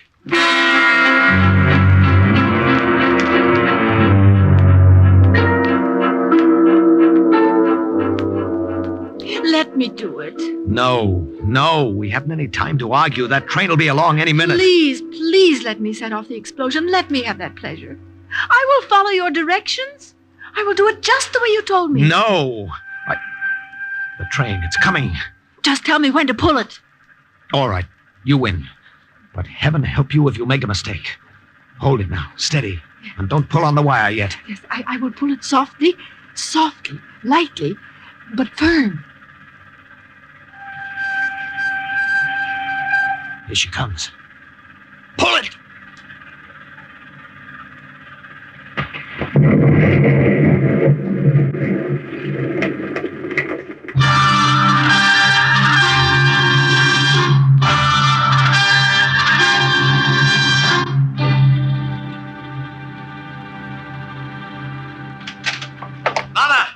Nana, it's done. And I pulled the wire, Signor Avicenna.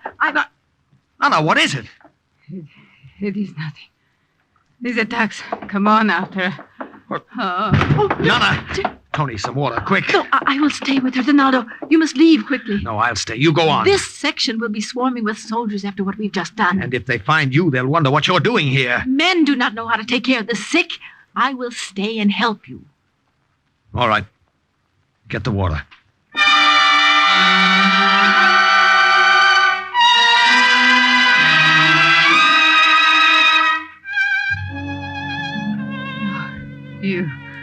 You should not have stayed, Don Mio. I would have been all right. All right, don't talk. Just rest. Donaldo!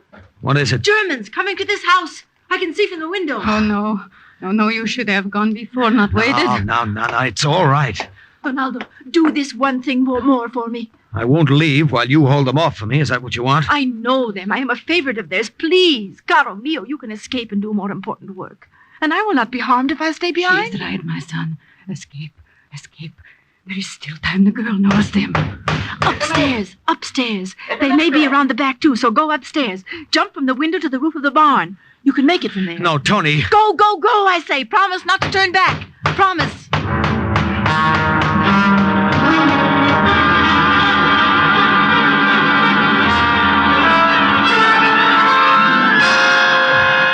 I ran up the stairs to the tiny attic. I heard the door close downstairs, so I knew they had come in.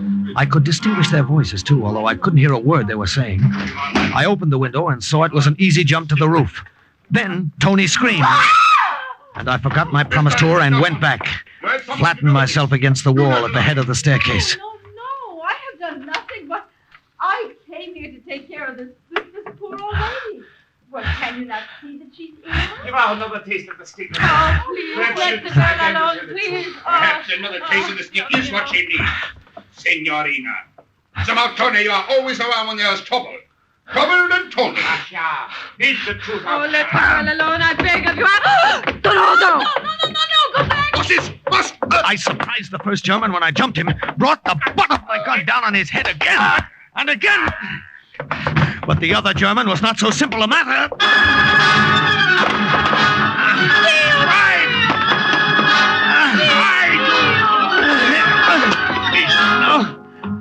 He had my shoulders pinned down, and I couldn't move. Then I saw Tony standing over us, a heavy candelabrum in her hand. Good work, Tony. Now listen to me carefully, Tony. Take my grandmother back to your house. No one will know you were here. If others question you, tell them my grandmother was here alone when someone, a stranger, took refuge here and killed the officers who came. Then she went to your house because she was afraid. Will you remember that? All of it. Will you be back? Will I ever see you again? Who knows? Perhaps. Carlina, my dear little Tony. Now go. Go quickly.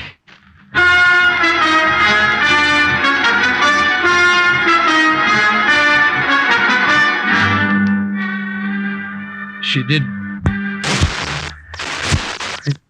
I wanted to kill you. Padre. That's everything that's my way here. You will hide me. Rest easy. If they come, you... I will do what I can for you. What right have you coming in like this, breaking down the door? Do not make trouble, Padre, I warn you. No, this is a house of God. It's all right, Padre. It's all right.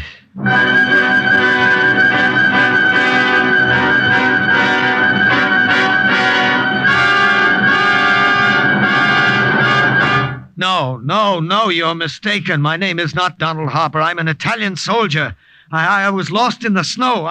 My papers are gone. Come, this is tiresome. Admit it. You are the American who blew up the highway. Answer.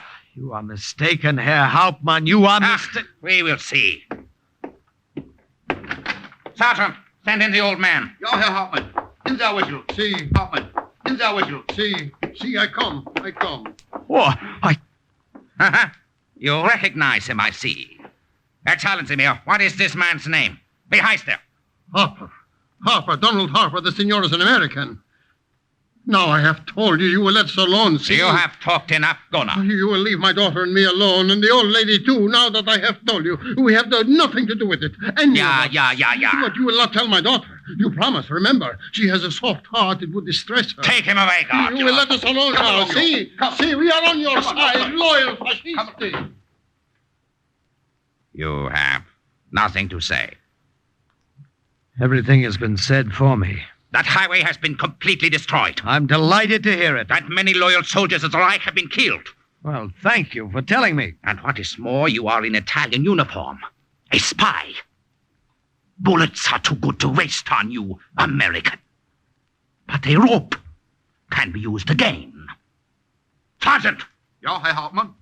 Take this man out and hang him.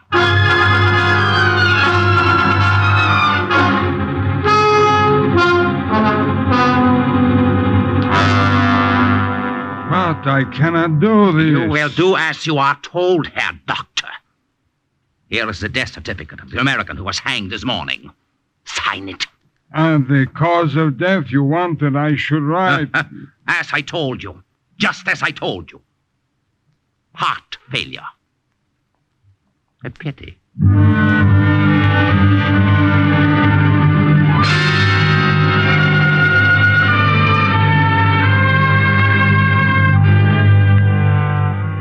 Some weeks later, 2 retreating German battalions found their escape through the Brenner Pass blocked. Captain Harper had done his job well, and the onrushing American troops caught the enemy with their backs to a mountain. Though Donald Harper did not live to see victory, he shared in it. And once again, the record of an OSS agent closes with the words, Mission accomplished. A further adventure in black warfare is next week's Cloak and Dagger.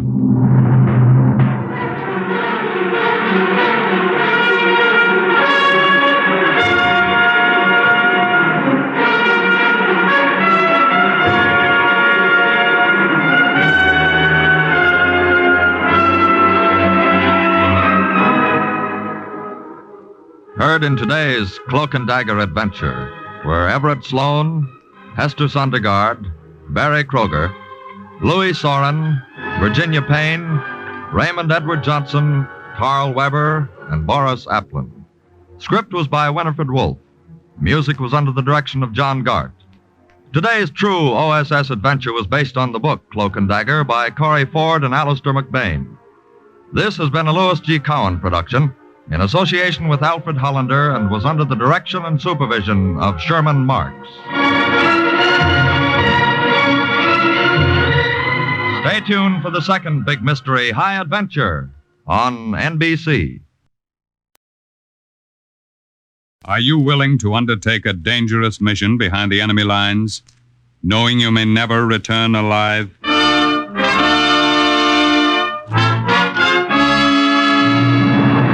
What you have just heard is the question asked during the war to agents of the OSS. Ordinary citizens who to this question answered, yes.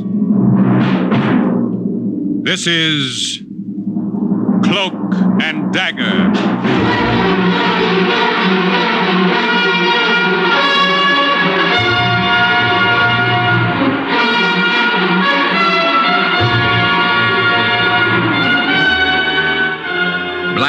warfare, espionage, international intrigue.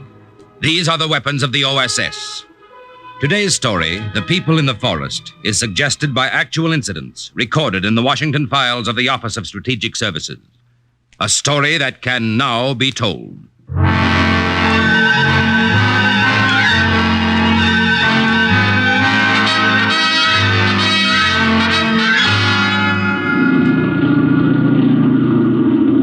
The plane began to slow down, and then it circled slowly. Someone pulled the cover off the jump hole, and I got my first view of France. Occupied France.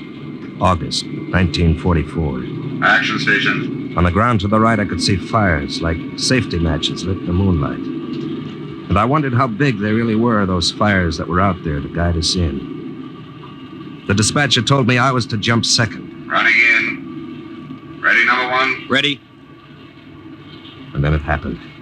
The first bad break of that mission. Only it didn't happen to me, it happened to Chris Fowler. See you in France, Capella! Okay, Fowler. Number one. Good luck. Go! Geronimo! I just stood there looking down, watching them go. And then my heart started to pound all over me. My breath caught, and I nearly choked on it. Chris fell and fell and fell. But the chute didn't work. It came out of the bag and streamed unopened behind him. Paratroopers call that a Roman candle. Tough break. Want to turn back, Scarpella? Huh? No, I'll jump it. Okay, then. Ready, number two? Number two. Ready? Ready? Count! The wind came up and hit me in a rush. I felt myself falling. I think I died a few times until I heard the crack of the chute. Beautiful. Beautiful, beautiful. The most beautiful sight in the whole world, that big white umbrella over me. The little safety matches on the ground got bigger and bigger. I realized they were torches. And then I saw a figure of a man waving. He started to get bigger, too. And then the torches were put out. I was about to get my first introduction to the French underground. Are you all right? Yeah, I'm all right. I saw what happened to your friend. It was too bad. Yeah. You had courage to jump after that. Maybe if I'd stopped to think about it, I never would have. Maybe I was afraid I'd never jump again if I didn't then. Well, anyway, here I am. My name is Captain Robert Scarpella. Captain Robert Scarpella. American. Welcome. Welcome to France. I'm ecstatic to make your acquaintance, Captain. The little guy threw his arms around me and friend. kissed me. When I was 12, I'd said nix to kissing my father goodnight because it embarrassed me. And here was this little Frenchman with the beret and baggy pants and farmer's shoes with his arms around me. Hey, cut it out, will you? I'm just so happy to see you, American. Well, I'm the Fox. The Germans themselves gave me that name. Look at this head. Would you believe there is a price on it? Oh, are you the leader? Yes, of one of our little bands. The British radio alerted us about your coming. Well, there's a good reason for my coming, Captain Fox. You may call me simply Fox. Okay, Fox. Well, all right. Now let's pick up supplies that were brought with you. Right. As for your mission, Captain, there will be time enough to talk about it when we get deeper into the forest to our hideaway. Is it very far from here? Unfortunately, there's a little walk. We were forced to move our headquarters last night after another German raid. Oh? What do you mean, another? Our positions have been raided 3 times the past month, almost as if the Boche were given a map of where we were in the forest. Oh? Sounds to me like somebody's dirty work. I have thought of that, Captain. But if there is a traitor in our group, I shall find him. We know how to deal with such. I'll bet you do. Oh, here we are. Oh, that's nice. Very, very, very nice. This Carmen rifle, beautiful. Now, there are shoes in those packages, too, and food and grenades. Oh, what a beautiful rifle. I was to tell you to expect a heavy supply drop in a few weeks. Oh, what a beautiful rifle. We still are using field pieces from the Franco-Prussian War. But this is a beauty. Now gather up your things, Captain Scarpella. I'll be back in a few minutes. I'll be back. The fox disappeared into the woods. The whole thing seemed like a crazy nightmare. The whole forest surrounded by Germans. And yet here I was passing the time of day just like nothing at all with a Frenchman who had a price on his head. And somewhere out there, where he drifted, Chris was a dead heap under a lot of parachute silk. I grabbed a gun, and I waited for trouble. I didn't know whether to go after the fox and take a chance on being ambushed or stay where I was. Someone was coming. I ducked behind a tree. The only thing I could figure was the Germans had seen the plane, seen me land. I took aim. Carefully. Slowly. American, where are you? Oh, for crying out loud, what happened? What were those shots? I just wanted to get the feel of your gun. So I simply tried it on a couple of Germans over the edge of the hill. It sights very well, though. Oh, for crying out loud.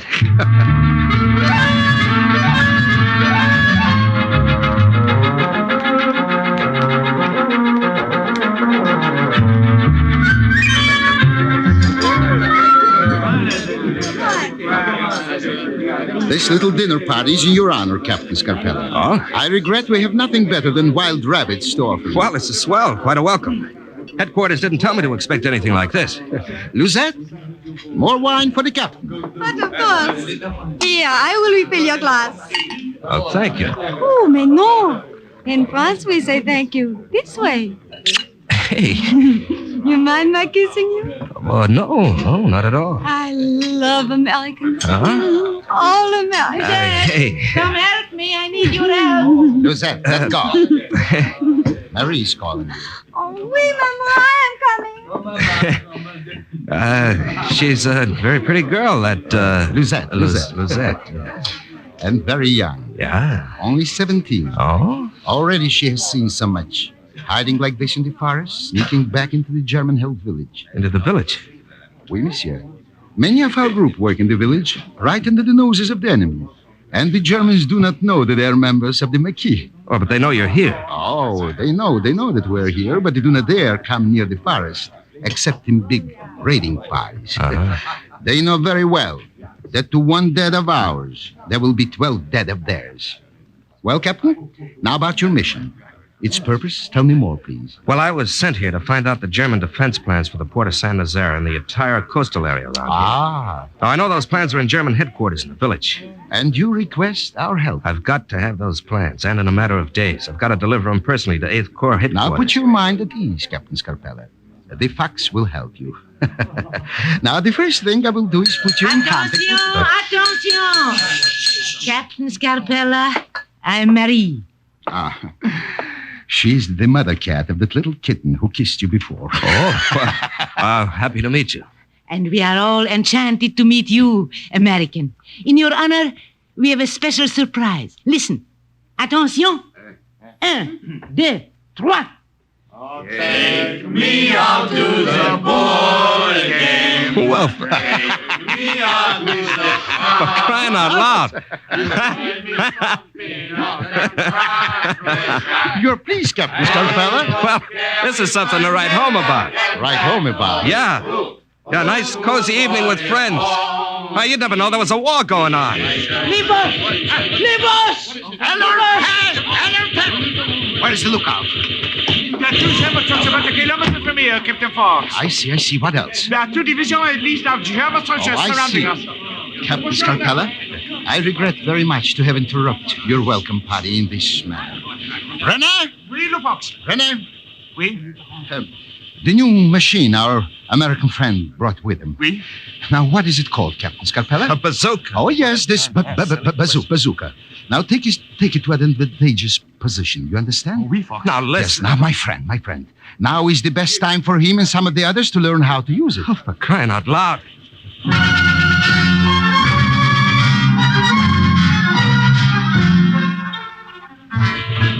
If I thought it seemed like a nightmare before, it was nothing to what happened now. It's so mixed up in my mind I can't remember it clearly. It wasn't anything like the patrols I'd been trained for in the Army. Captain Scarpella, follow me, please. All right. These Germans are becoming very annoying. Would you mind pointing that the other way, Fox? Yes, excuse me. This bazooka is a beauty. Just a little beauty. From out of nowhere, a German soldier fell forward on his face. And then the Fox and I moved on. I remember thinking, cripes, this is like kids playing cops and robbers. French boys, still in their teens, ran by with the cross of Lorraine sewn on their coats. I saw Marie take aim behind a tree. And all the time, the Fox kept smiling. He never stopped smiling. I feel selfish, Captain Scarpella. Give me that gun. I will let you borrow yours a while. There, about 50 yards ahead, there is a juicy rabbit in German uniform. Oh? Please get him.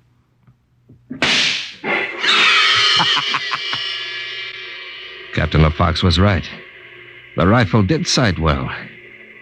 And then all of a sudden there were less Frenchmen around and more Germans all around us. In a case like this, my friend, the best course is to run. Well, let us run.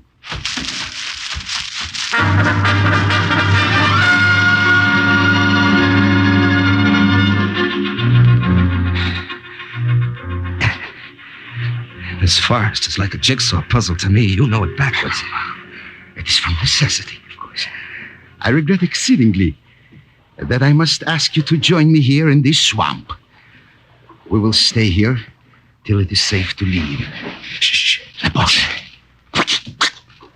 Under the water. Leave only your nose above it to breathe. They are ghosts. How can one fight what one cannot see? I think we have in this time, Herr Hauptmann. They are scattered and disorganized. Perhaps this is the end of our trouble with them. Relaxed. They have retreated.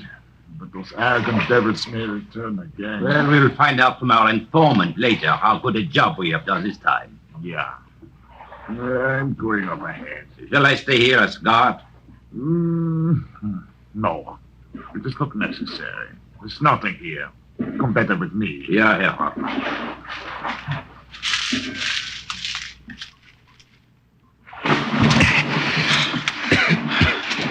They had posted a guard here. It would have been most inconvenient, Captain Scarpella. Are you very wet? What do you think? Well, there will be clean clothes for you at our hideout. Come. It is time for us to go there.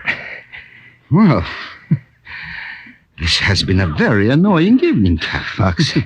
Fox, did you hear what they said about... An informant. I heard.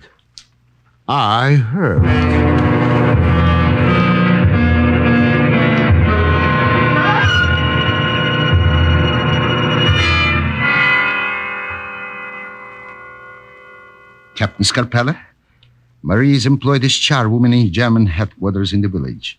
She is the contact of whom I spoke. Oh. What can I do to help you? Just tell me. There are plans for the defense of Saint-Nazare. What do you think the chances are that they may be in the files of the office where you work, Marie? Very good, I would say. Marie, tell me, what are my chances of getting into those files? Also very good. Mm-hmm. The door of the Hauptmann's office is left open for me, so I may wash the floors. I see. It will be easy to enter. As for the files, I have a key. A key? Wait, I will give it to you. Well, this is better than I hoped for. When can we go, tomorrow? Tomorrow? Why not now? The Germans are still out searching the forest, and the coast will be clear. Let us leave now. Well, I'll say it for you, Captain Scarpella. For crying out loud.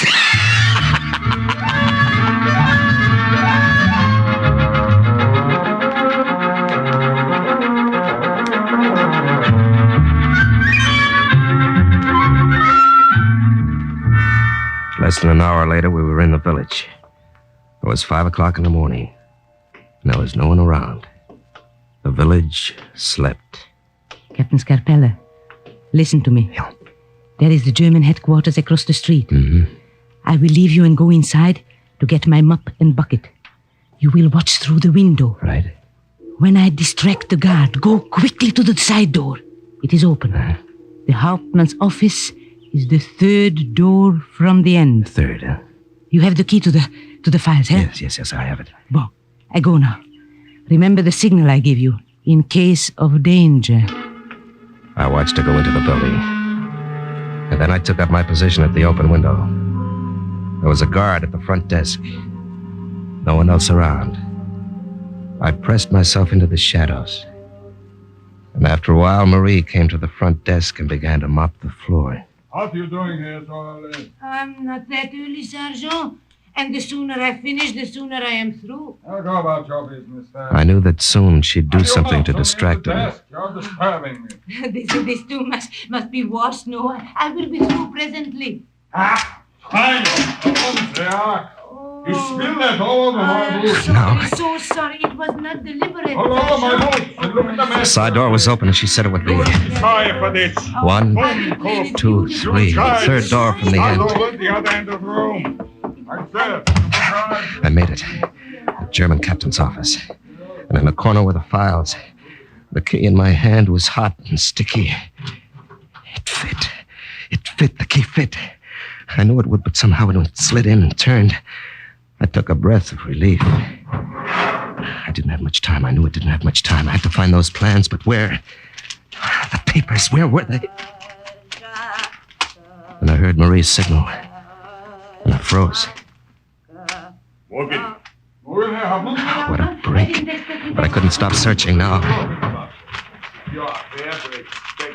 Where are they? I only meant that I would have been through with washing the floor in front of your office. Almost as if God had put it into my hand at the right moment, I found the photostatic copies of the defense plans. Now, if she could only hold them off until I got out of the place. Let's see now, let's see. The window, that's it. It was only a short drop to the ground and still no one in sight.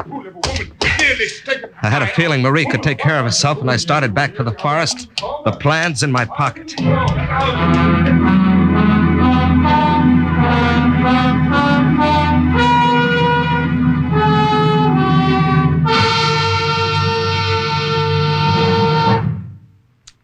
Now, see here, Captain Scarpella. I'm the man. You see? You come out of the forest 3 miles north at this point. Right. Is that a clear road, Fox? You will have no difficulty, Captain. There has never been any reason for the Boche to post guards at this exit. Now pay attention, Captain. I must talk to you, both of you. Marie, what are you doing back at the farmhouse? Why are you not in the village? Marie, was there trouble after I left through that window? Do they know about the papers? They know, because they were told by a dirty little spy from our own ranks. What? Now, please, quiet. This is my business, Captain. Speak, Marie. I overheard the spy.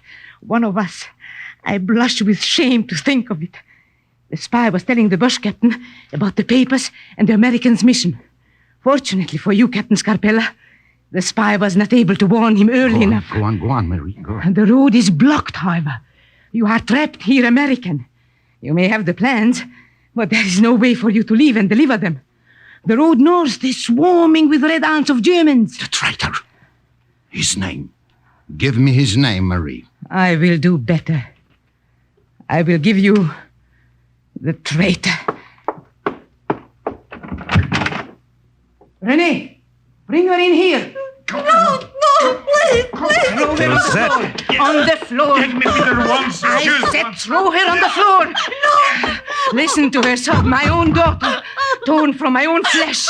Cry, daughter, not for what is going to be done to you, but for what you have done. Spy, traitor, this girl, my daughter. I spit on her. I did not know. I waited for her outside. What I was doing. After I heard her with her captain, her German captain. I waited for her and dragged her back here. Fox, do what you want with her. No. Lozette. No. Lozette, look at me. No. Was it you? You who gave away our positions each time? Answer. Yes, I told them. It has been so hard. I have known war for so long now. All my life, it seems. I have known 2 wars. Would I turn on my own? I'm glad your father is dead, so he does not see this. They promised me so much. I did not think it so bad. I only gave them small bits of information. Small bits of information? Except for this last about the American. You call giving away our hideout small, Luzette? We are so much smarter than they. and it always gave us a chance to kill so many of them. Your excuses disgust me. Say the word, Fox. Let me throw her to the rest. No, Mama. Pity. I am your mother no longer. Do not call me that. Now, wait a minute. Listen to me.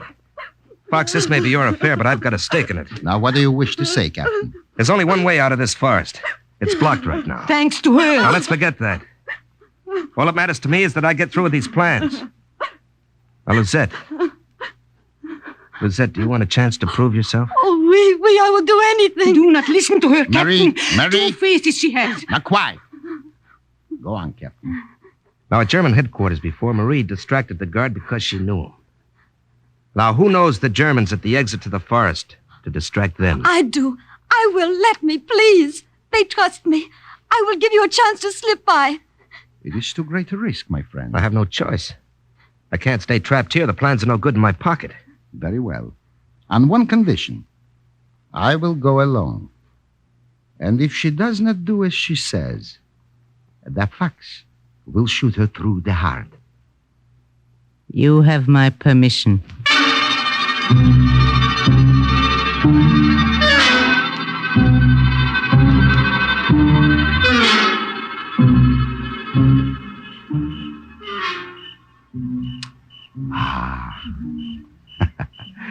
There are many clouds out tonight to hide the moon. The darker the better. Luzette, there are your friends at the foot of the hill. Go to them. We will hide here among these piles of firewood. I will go. And remember, Luzette, this gun is aimed at you. Go. We hid behind towering cords of tree trunks and branches piled in the woodlot for the village's firewood. We watched. A few minutes later, we saw them. The soldiers and the girl, silhouetted against the moon. We couldn't hear what they were saying, but every once in a while we heard them laugh. They swarm about her like bees about a flower. Come this way. We will sneak past them and into the brush. Quiet now.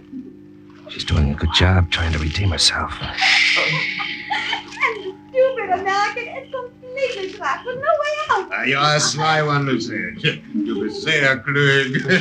Stein 22, the Hauptmann don't make a mistake with you, no? There are advantages to being an officer, eh? Hey, stop! Oh, we're caught. These people, American! Run! Captain, this way, into the brush. Get back!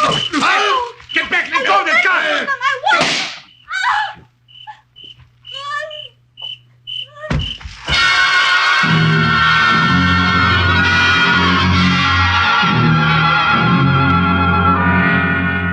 I looked back over my shoulder and saw Lizette crumple into a heap on the road. I knew she was dead. Do not grieve for her, my friend. It is best this way. It is easier than living with herself. How do we get out of this? We're surrounded. You're surrounded, American. Surrender. Surrender. What means that word? We know you're in Deadwood, not. We have you cornered. Come out. Perhaps this will help, Kelvin Joe. Hopper, over there. Step out of the bush. Come on, you do the same. Trying to burn us out. If we come out, we'll be shot down by the machine guns. American, I have an idea. Yeah. Stand here. When you hear a loud crash and I call out, you run through the fire. It is not bad yet, my friend. He ran, like the fox of his nickname, to the tallest pile of firewood. In the dark night, I saw him struggle with a log at the base of the pile, and then the huge tower of wood came tumbling down and he screamed. I plunged through the fire and found the pass. And a few minutes later, the sly fox miraculously joined me. You can make it from here alone to the American lines, Captain Scarpella. What about you, Fox? Don't worry about it, Fox. I'll get back all right. Perhaps we shall meet again one day, Captain. Who knows? Well, au revoir, then. Goodbye.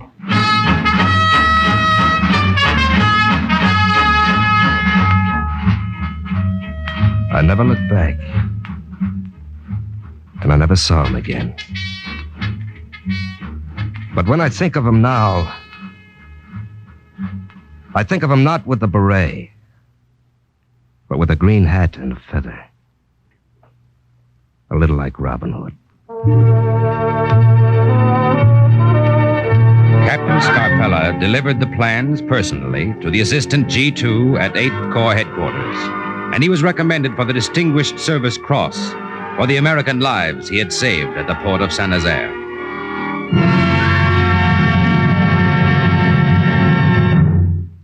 Thus, the exploits of another OSS agent closes with the words, "Mission accomplished."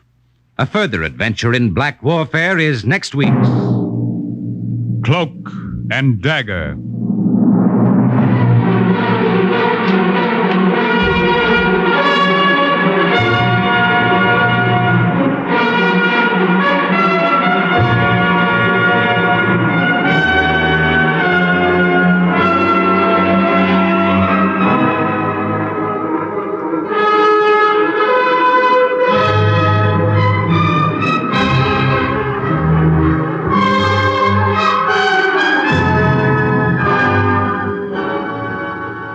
Heard in today's Cloak and Dagger adventure were Joseph Buloff, Lily Darvas, Larry Haynes, Nancy Franklin, Barry Kroger, Raymond Edward Johnson, Carl Weber, Boris Applin, and Jerry Jarrett.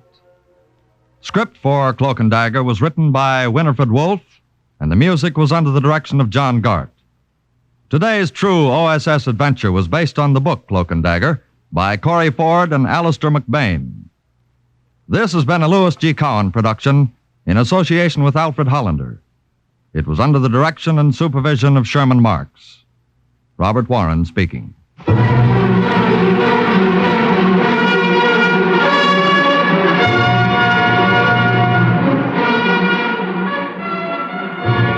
Stay tuned now for the up-to-the-minute news on the Open Golf Championship. Are you willing to undertake a dangerous mission behind the enemy lines, knowing you may never return alive?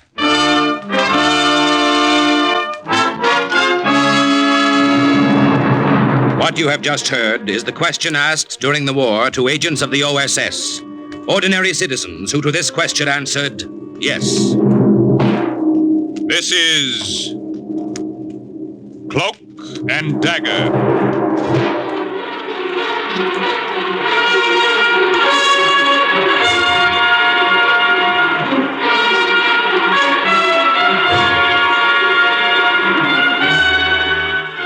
Black warfare, espionage, international intrigue. These are the weapons of the OSS. Today's adventure, the Kachin Story, tells of an agent, an American agent, dropped behind Japanese lines in Burma. A story suggested by actual incidents recorded in the Washington files of the Office of Strategic Services. A story that can now be told.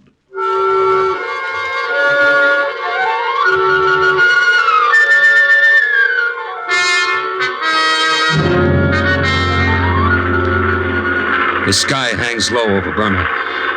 In 1944, it was more than just the smoke and dust haze that blankets it in the dry season. It was the tension in the air that weighed the clouds down so that they almost seemed to be pressing against the wings of our plane. You ought to reach your objective in a few minutes, Mike. Good. I'll tell you when to hit the silk. You got everything? Yep. Radio, supplies, I'm all set. Boy, that's thick jungle down there. Thick with Japs. That's what I mean. I looked down on the towering jungle-covered mountains of North Burma. I thought of the small band of Kachin natives who were waiting to meet me. I thought about how pitifully outnumbered they were behind the enemy lines, and how they hated the Japs. And then, all of a sudden, I didn't have time to think anymore. Lousy Jap fighter. What cloud did he crawl out of? It's too late to run. We're in for it. Sorry, you're going to be late for your appointment. Brother, what I could do with a tail gunner now. Hold on to your stomach, Mike. Going to see if I can loop and get behind him. He's still on our tail. Yeah, he looped right behind me. He hit our engine. On fire. Lousy. Here. work. You got him. How bad are we hit? We won't make it. We're going to try to belly land. Can we jump? Too low for that. Hold on. Watch those trees. I can't pull her up, Mike. I can't.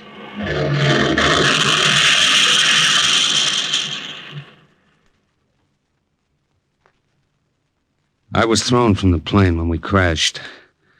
I got off with nothing more than a leg that was bleeding pretty bad. When I crawled back to the wreck, I found the pilot. He wasn't so lucky.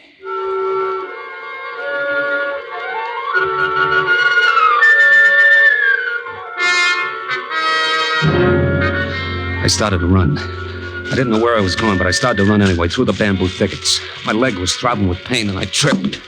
The pistol dropped out of my holster and disappeared into the high grass. I didn't have time to look for it. Somewhere to the north were the Kachins. I had to get to them. This was headhunter country. In those days, Japs paid high prices for American scalps.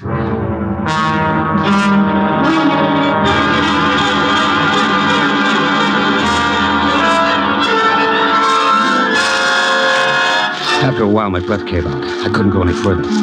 My imagination put Japs and headhunters behind every tree. I told myself I had to stop. I told myself I didn't have enough wind to take another step. But I changed my mind when behind me I heard a twig snap. There was someone following. A quiet, stealthy someone on padded cat's feet. I kept on running. Into the river. I didn't bother to look first for crocodiles. The numbness from my bad legs spread all over me. I could hardly swim. All I wanted to do was get away from that shadow behind me. When I reached the opposite shore, I clambered onto a sandbar. Safe.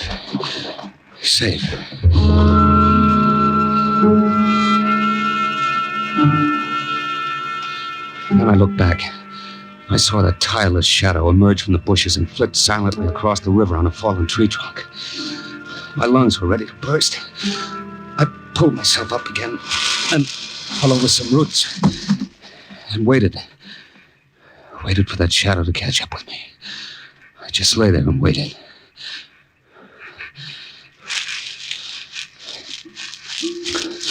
Okay, you win. Where do we go from here? Well, say something. Don't just stand there. I probably won't be able to understand you, but say something anyway. A half-naked warrior just stood there staring at me, saying nothing. I'd have given anything to have had my gun back again. And all of a sudden I did. He just reached down and handed it to me.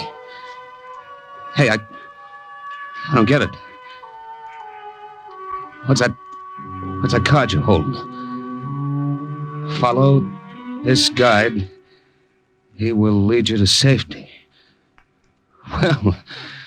Well, now you're talking.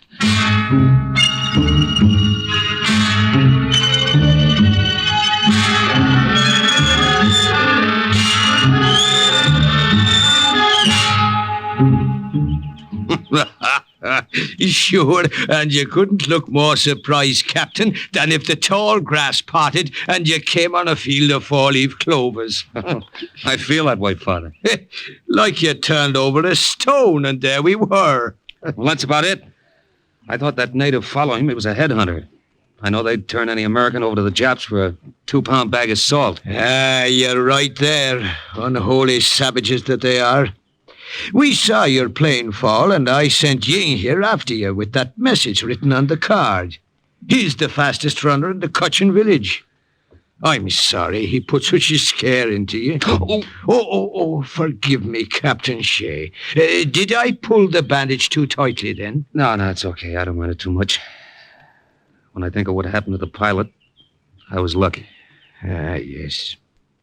It was a pity about the pilot. Ying, the scissors, if you don't mind. Thank you. There. Oh, almost done now. Then we'll go out and you'll meet the villagers. The women have prepared a special banquet for you. That's very nice of them. Have you been a missionary here in Burma long, Father? Oh, for almost 12 years now. I hardly remember any other life. These good natives have all become sons and daughters to me. We've taught each other.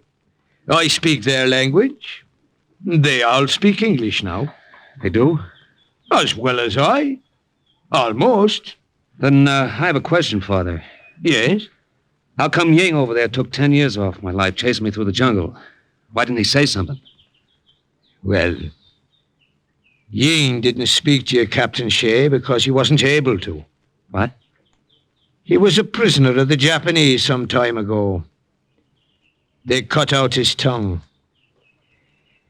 That other roll of bandage, please, Ying. Thank you.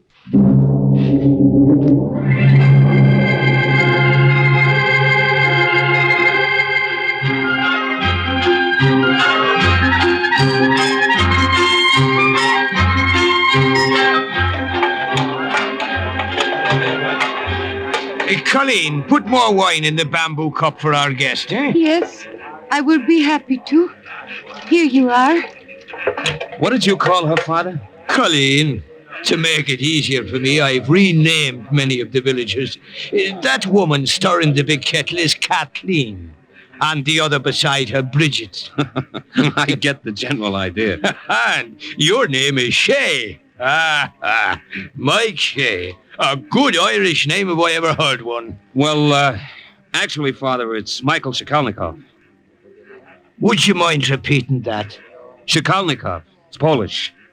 I shorten it because everybody has trouble pronouncing it. Sometimes I have trouble myself spelling it.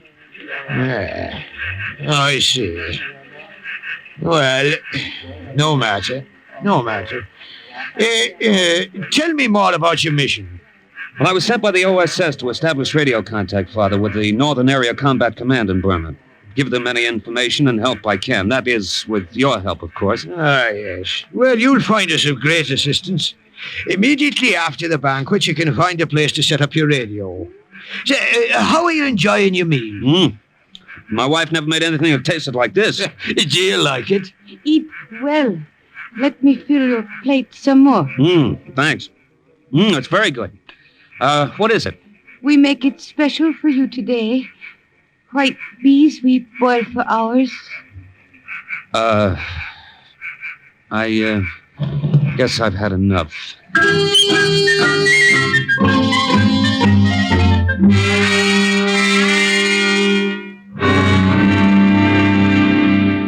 I don't feel right moving you out of your hut, Father. It's quite all right. I can easily find another basher. This is the best spot for your radio. I'll even leave you the decorations on the walls to inspire you. Ginger Rogers, huh? That's your favorite pin-up? Well, she's a fair lass, all right. She brightens up the basher. Oh, with your permission, then, I'll stick a snapshot of my wife up with the rest of these pictures. Yeah, that does it. You know, when I think of my wife, I feel a little guilty. Why is that, my son? Oh, I don't know. Thought of her going blind, squeezing all the news from home into V-mail, worrying herself sick about me.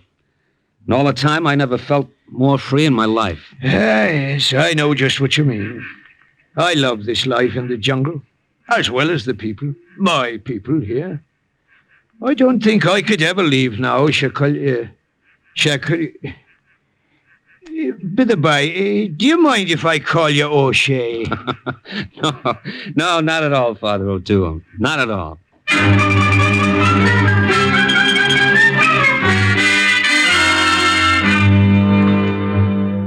This jungle home was a far cry from the third-floor walk-up in New York and the job behind the desk in the insurance office.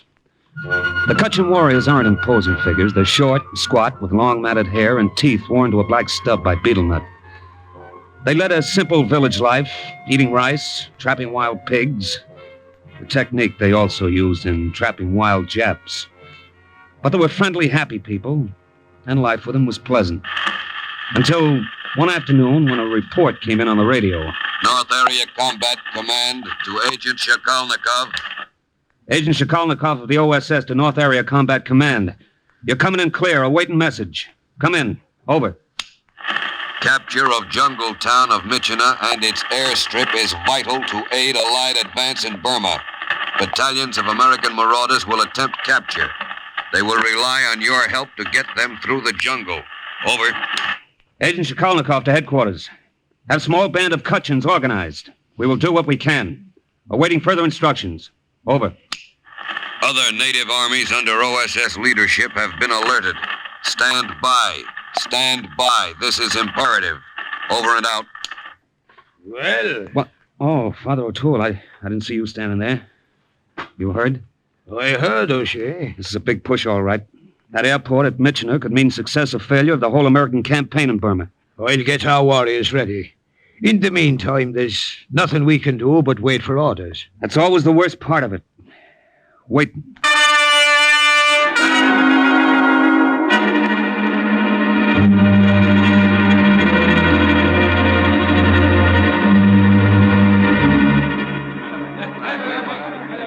Quiet! Quiet, my children, quiet! Now, it is as I have told you. When the order comes from the Americans, we will advance upon the enemy. We leave now, Father. Catch enemy ourselves. No. That's not the way we must work from now on. The American will be our leader. We will do as he says. We will follow Captain O'Shea.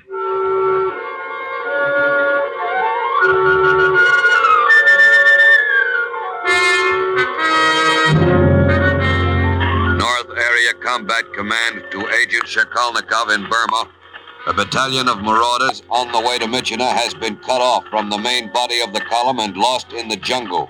Radio contact gone. Find them and supply reinforcements. Over. Agent Shikalnikov to headquarters. We'll do the best we can. Over and out.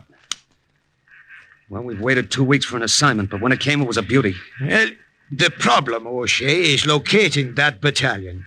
Now, it occurs to me Yes, Father. It occurs to me that if they're surrounded by the Japanese somewhere in the jungle, the Japanese themselves would know exactly where that spot is. Father, I don't get you. Well, there's a Japanese bivouac less than 6 miles from here. There are undoubtedly Japanese high command who have the information we're after. I've got you now, Father. Let one of the scouts come with me to show me the way through the jungle. We'll sneak into that Jap camp and bring one of the officers back with us. Well, the two of you alone? Sure. Too many of us and we're liable to get caught. Just a couple of us can make it. All right. Wait till the moon is halfway across the sky. Then go. And the Lord go with you.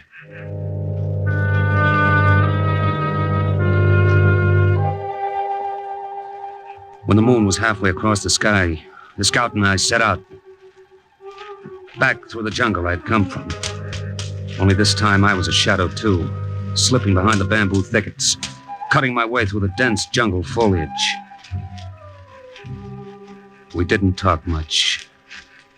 Only what was necessary. Jap camp close now. Good. Jap camp there ahead. See through bushes. Yeah, I see. All those fires lit. Must be some kind of a powwow going on. Sentry there where finger points. Yeah, I see him. We will surprise sentry. Sneak in camp from there. Right behind you. No talk. Quiet. No talk. Noise. Bring many chaps. Okay, through the bushes. Follow me. Watch for snakes. Is that all you're worried about? What about the tigers, wild boars, Komodo lizards? Watch for snakes. Snake. You move. You strike. What do we do? Can you get him with a stick? A rock? Gun best. Gun, they'll hear us. Gun best. Rock no good. Stick no good. If I miss, you die. Gun. Boom. I stood there like somebody who had been frozen dumb and stiff. My heart was pounding like a jungle tom-tom. If he killed the snake, the Japs were sure to come running. If he didn't, he raised his gun slow. The snake was swaying back and forth. Dead. Snake. Much dead. He killed him all right, but we didn't have time to escape back into the foliage.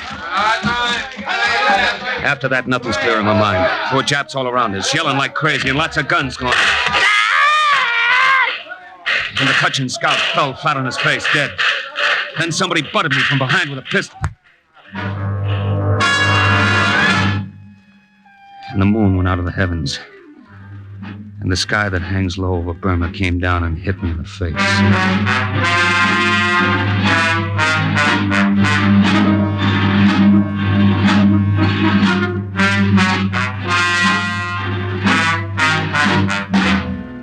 Wake up, American.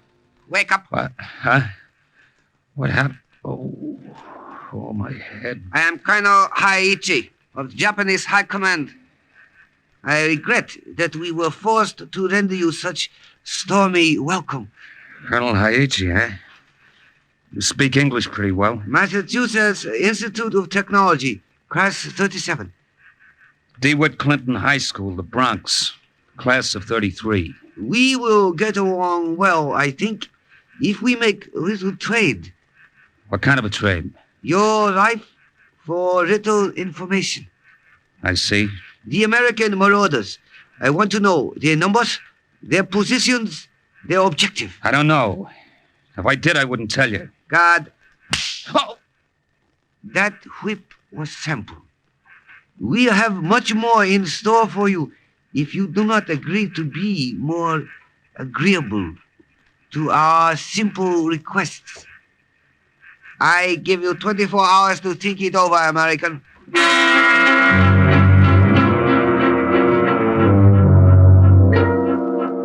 The hut they threw me into was small and dark. There was a sentry posted at the entrance. What I remember most about those 24 hours was the heat. Wet, sticky heat that made my skin crawl and my lips dry. It was a cute trick of the MIT graduate class of 37 to let the water drip from a pipe right outside the barred window. After a while, it begins to get you when you're thirsty.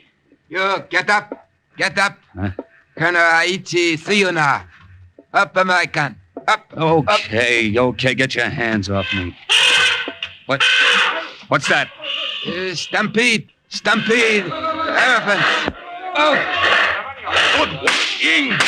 Good work. That's one less Japanese to worry us. Father O'Toole, where'd you come from? What is this? No time for long explanations now, lad. They outnumbered us 50-1, and we needed heavy ammunition.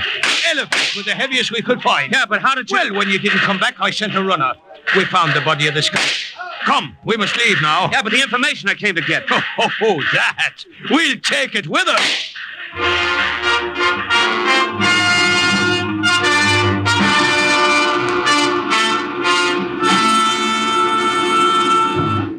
Kachin warriors in this village have a grudge against your people, Colonel Haiichi. Maybe you can tell us why. You cannot frighten me, American. You get no information from me. Shoes on the other foot now, huh? So it would seem. Ying. I'd like you to meet Ying, Colonel Haiichi. Some months ago, he was a Japanese prisoner. His tongue was cut out. I'm going to turn you over to Ying. No! He can ask you questions his own way. Go on, take him. No, get him away from me! I will tell you what you want to know! I will tell you where we have surrounded lost battalion! I tell you where they are! That's more like it. Start talking.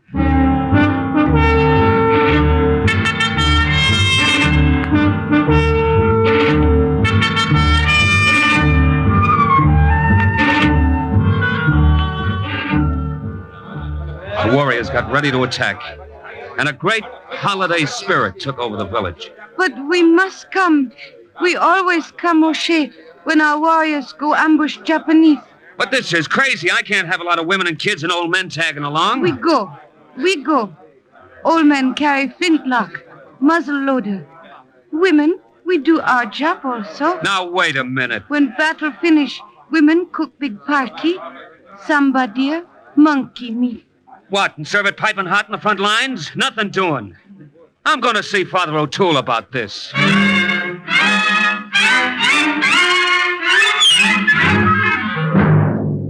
You have your troubles, I have mine, O'Shea. But we can't let that whole tribe come along. This isn't kids' play. They'll come whether you like them to or not, O'Shea. They always do.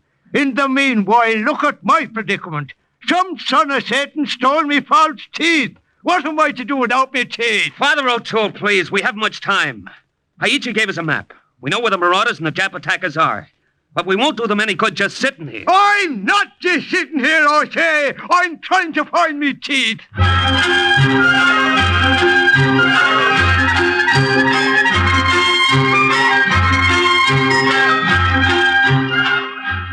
The whole village went along, whether I liked it or not.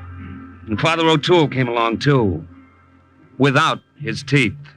The Kachin warrior knew the back trails of the jungle as well as I knew 42nd Street.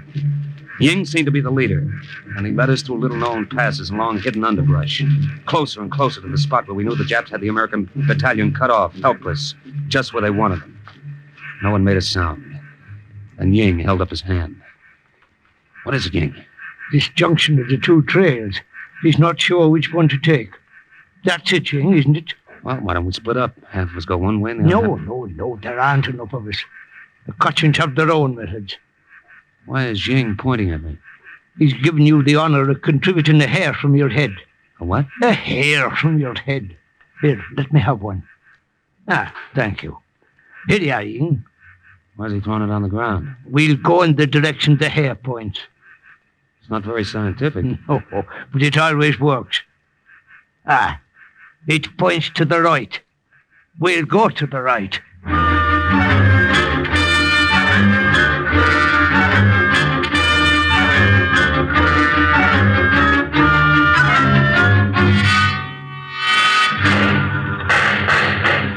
You're right, Father O'Toole. It did work. Here are the Japs. And there are the marauders dug into those foxholes. Yeah, they're surrounded, all right, poor lads. So I wonder they held out this long. Our business, then, is to attack the enemy from the rear and give the battalion a chance to hit back. We can't attack them. There's too many of them. We'll have to ambush them. Yes, true. If only I had me teeth, I could think better. Ying, some of you others, come here. Listen, our only chance is to draw them off from the left. There's a clearing there. We'll give the marauders a chance to get out of that encirclement. We chase Jap soldier up here. We set trap for them. That's the idea. Panji! We make Panji! Panji? What's that? Hey, you want a trap set? Watch. You're about to witness the Kachin secret weapon. What are they doing? They're whittling those bamboo poles to sharp points. Then they'll stick them at a slant beneath the underbrush on either side of the trail. When the enemy passes, our warriors will fire, and the Japanese will dive to the sides. I get it, and cut themselves to ribbons. Very effective. Very pretty. The natives worked quickly, the women helping them whittle the bamboo to razor points. When everything was ready, I took a few of our men to the left flank, and we fired. And they ran right into our trap. Very effective. Not so pretty.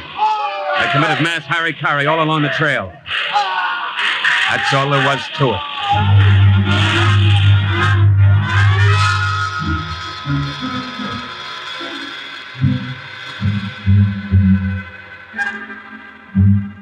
Well, I never thought we'd get out of those foxholes alive, Captain Sokolnikov. Thanks for helping us chase the rest of the Japs off. I'm glad we could help, Major. The Kachins will lead you the rest of the way through the jungle so you can rejoin the main body of your column. Can we leave now? Oh, no, Major. The women would be insulted. All during the battle, they were busy preparing the victory feast. Pretty sure of themselves, weren't they? Good wives. They have confidence in their husbands. The feast is ready. They're even dressed for it. Look at that. Flowers in their hair and everything. All dressed up. One of them is overdressed. Colleen, come here. Yes, Father? Don't you yes, Father me. What do you got around your neck? Well, pretty necklace. I bow for the victory. My false teeth. Now, you find yourself another necklace and give them back to me. No, then I have nothing. This pretty... I said... Colleen, listen to me. Here's something prettier. My sharpshooter's medal. Sharpshooter? Mm-hmm. Every American soldier has one to give to the prettiest girl he meets. Would you like it? So shiny. Ribbon pretty, too. Father O'Toole, you have back your teeth. Ha! Captain Sokolnikov, you're worthy of the name of O'Shea.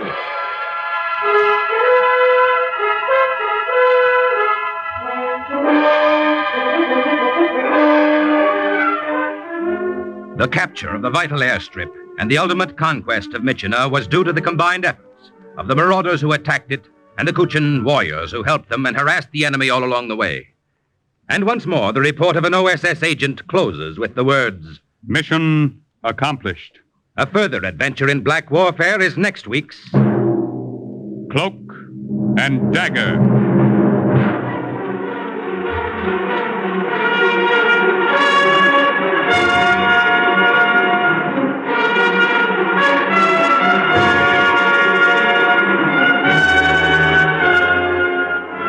Heard in today's Cloak and Dagger adventure were Raymond Edward Johnson, Carl Weber, Bill Quinn, Joe Julian, Everett Sloan, Inga Adams, Jackson Beck, and Jerry Jarrett. The script was written by Winifred Wolfe and Jack Gordon. Music was under the direction of John Gart. Today's true OSS adventure was based on the book Cloak and Dagger by Corey Ford and Alistair McBain. This has been a Louis G. Cowan production in association with Alfred Hollander and was under the direction and supervision of Sherman Marks. Robert Warren speaking. Do you enjoy a capricious caper or a melodramatic mystery? NBC offers 3 of the best for your pleasure later today. A giant among men, the big guy leads off, with Vincent Price as the saint close behind. Topping off this list is Sam Spade, license number 137596, in the Elmer Longtail caper. So listen for 3 top mysteries on NBC.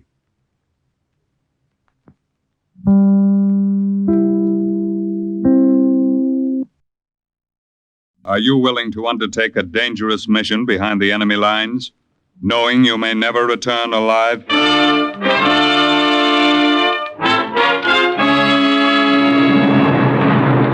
What you have just heard is the question asked during the war to agents of the OSS. Ordinary citizens who to this question answered, yes. This is Cloak and Dagger.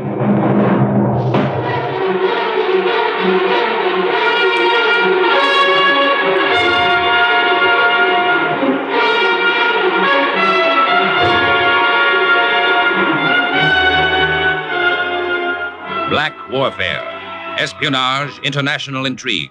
These are the weapons of the OSS. Today's adventure, Direct Line to Bombers, the story of an American OSS agent who, during the height of the war, directed from the streets of Berlin an American attack, is suggested by actual incidents recorded in the Washington files of the Office of Strategic Services. A story that can now be told.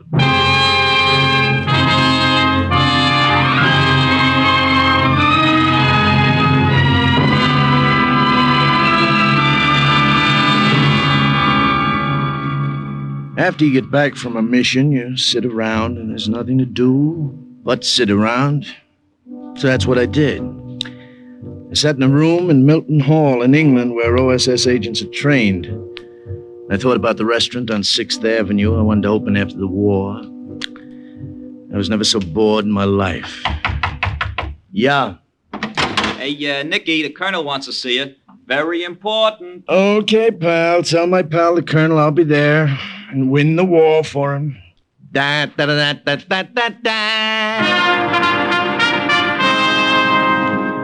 And that was how it all began, in November 1944. After that, I didn't have time to be bored.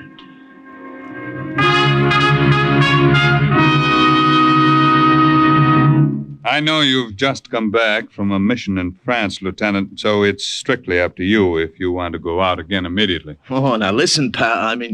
Colonel. If I have to sit around here and do nothing, I'll blow my top. You speak German, don't you? Well enough to know that Hitler speaks a lousy German, full of grammatical errors. If I see him, I'll tell him. You may be closer to him than you think. Corporal? Yes, Colonel. Send in Professor Warburg.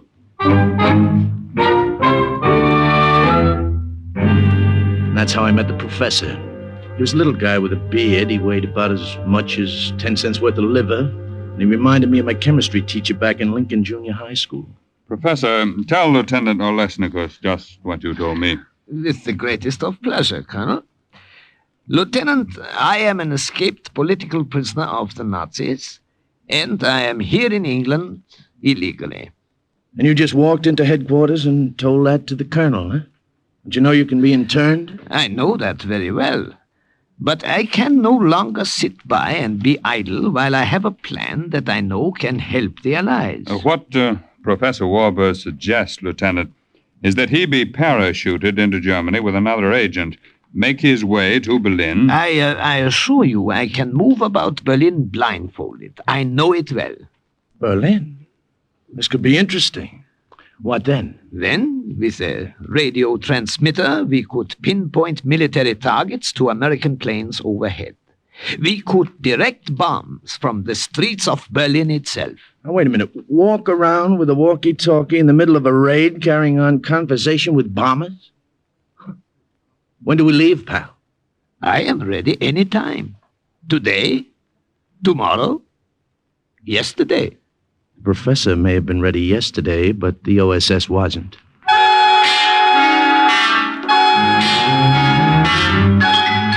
First, we were briefed for weeks how to get food coupons in Berlin, how to buy a railroad ticket, how to post a letter, how to greet a German officer in the street. Little things, an American cigarette, an English match, a laundry mark could give us away. And there were big things, too. We were grilled for hours on cover stories. Forgeries became documents. Fiction became fact. Passes, stamps, signatures. Everything authentic, everything ersatz, including my manners and habits. Till I was ready to pass as a citizen of Berlin. And then a plane took us high over German soil, and we jumped.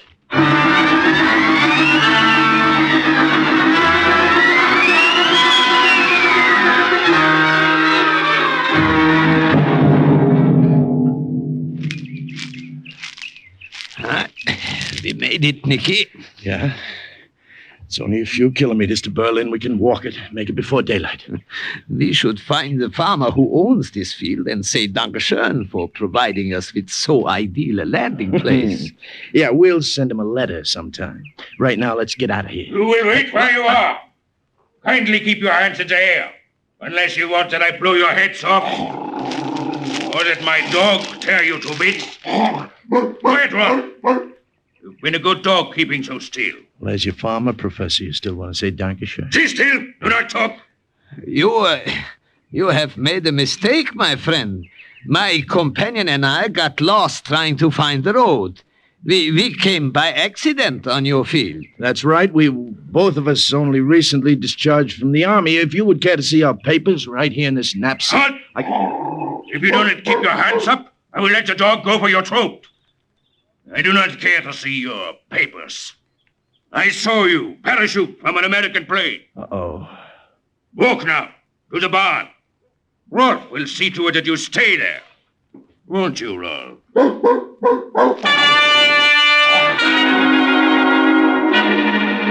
The German farmer left us in the barn, and he didn't have to lock the door. That big black Doberman with the impatient fangs watched us as if he wanted us to make a move so we could jump. Oh, if we get out of this, my friend, I shall never again be a dog lover. Professor, don't move, don't turn your head, just listen to me. Yeah, I'm listening. There's some harness straps hanging on a hook right over my head. I noticed them when I came in. If I can pull them down fast enough, I'll throw them over the dog when he leaps, try to entangle him. Yeah, but there's some horse blankets near you. When I pull down the straps, throw the blanket over him. It's got to be fast. Better work. I'm ready. On 3, then. 1. Nice, boy. Nice, big, ugly mutt. 2. 3. The harness caught on the nail as I tried to pull it down, and the dog leaped at my neck. And then the nail came off, too, and the straps fell across the dog's snout. The professor flung the blankets over the dog's head. I have him, Nicky, but I can't hold him. The shovel. Where's that shovel I saw? Hurry, I can't hold him. Here. Now, I hit him again and again. And then suddenly the only sound in the barn was the dull thud of the shovel. The dog didn't move or make a sound. He never would again. We had better get out now. Yeah, let's go.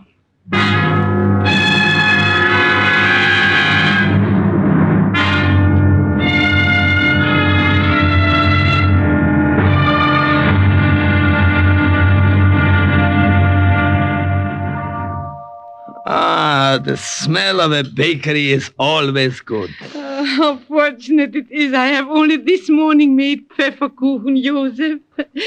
Just the way you always liked it. How good to see you again, Anna. I told my friend Nicky that you would take us in, help us. Natürlich, Nicky. I will do anything I can. We may stay here then, huh, Anna? If all goes well, we will leave right after the raid tomorrow night. Yeah, 24 hours, all we need. Of course you may stay.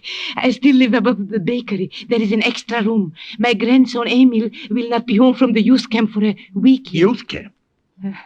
What could I do, Nicky? What could anyone do in these days in Berlin but ride with the wind? Until there is a chance to fight against it. Helping you and your mission will give me my chance. Little Emil. 8 years ago seemed like only yesterday. I used to sit with him on my lap here in this bakery and twirl my gold watch on the chain for him. Remember, Anna, how he laughed? Yeah, I remember. He has forgotten you by now. And you would not know him. He's 13 years old. Oh, 13 years old. Already they have poisoned his mind. I cannot get to him. I do not dare. He's a little parrot speaking only what is taught him. Nicky, some more coffee? No, thank you, Frau Leitner. More pfefferkuchen or Apfelstrudel. The specialty of my shop. Apfelstrudel. No, thanks. 6 years ago, at this very table, I had Emil on my lap when the Gestapo walked in and arrested me. Yeah. They did not like what I taught in their school. What's that? Someone's coming. I don't know who it can be. Customers never come by this late. Grandmother, surprise! I'm home! Emil! What these men? Emil, your manners. These are friends, just passing through Berlin. They are just staying the night. This is Herr Neudeck and Herr Josef. Wie geht's? Heil Hitler. Oh, yes, of course. Heil Hitler. I did not expect you until next week, Emil. How is it you are here so early? I won a great honor which I want to tell you about. I did not know I'd have to share it with strangers. Shame, Emil. These men were soldiers of the fatherland. Yeah? Yes, Emil, we were both with the elite guard of one of Rommel's Panzer divisions. Rommel? Yes, that is before we received our medical discharges. Oh, Rommel. Sit down, my boy. I will bring you something to eat, yeah? Don't you want to hear about the honor I received? Look, grandmother, on my sleeve. A red swastika. Yeah, red for the youth movement, and a swastika because I learned my lessons faster than the others. The commander-in-chief of the whole youth movement awarded me my swastika, and he told me I could take my vacation a week early. Are you proud of me, grandmother? Yeah, my boy. Yeah. Let me get you something to eat. Oh, no, I'm too tired. Going up to bed. Grandmother said you were staying here. Will I see you in the morning, gentlemen? Well, I'm not sure. Oh, they will be here. Now that you are home, Emil, I will sleep on the couch and give them my room. No, please. Oh, it is all right. It is settled. Good. Perhaps then, Herr Josef, you will tell me about Rommel. A great leader. Yes, perhaps. We will see you in the morning, Emil. Why do you stare at me? Do I stare, boy? I thought so. Have I met you before, Herr Josef? No, I am sure not. Your face. Ever since I came in. Grandmother, have I met him here before? No, Emil. Herr Josef was here before you were born, even. You have never seen him. It has been years, 15 maybe, before you were born. I suppose so. Well... Good night. Professor, he wouldn't remember, would he? Oh, how could he, Nicky? He was a baby that last day Joseph saw him. Barely 5 years old. And the professor was 30 pounds heavier at least. And clean-shaven. Yeah. Anna is right, Nicky. Do not worry. He could not remember. Do not worry.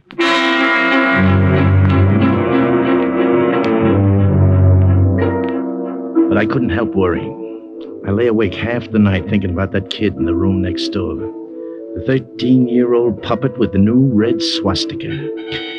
It was just a feeling I had, a funny kind of feeling at the pit of my stomach that made me wish they'd kept him in that youth camp until after we were gone.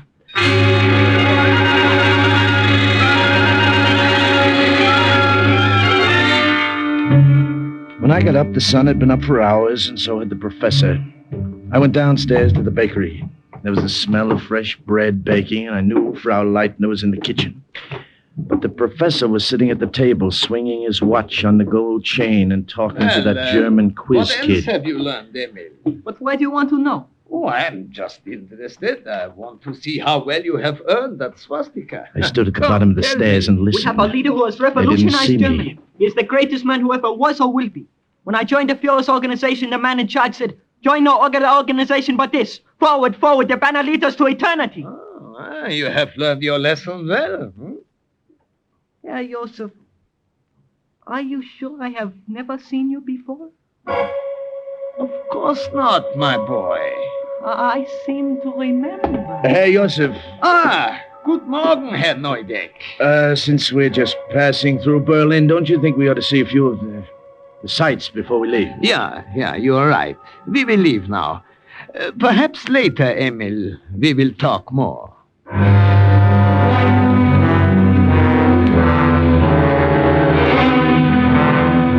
The raid was scheduled for that night. The professor and I had a lot of work to do. We made arrangements to meet about 4:30 that afternoon at a tavern on Wilhelmstrasse. We went separate ways. I did a lot of walking, and I made a lot of notes in my head. The Klingenberg power plant was still functioning. The Ostkreuz junction of the city railroad had been repaired. There was an ammunition dump on the north side that our bombers couldn't see from the air. It's a nice day. A lot of Germans were walking the streets, and I made a lot of notes in my head.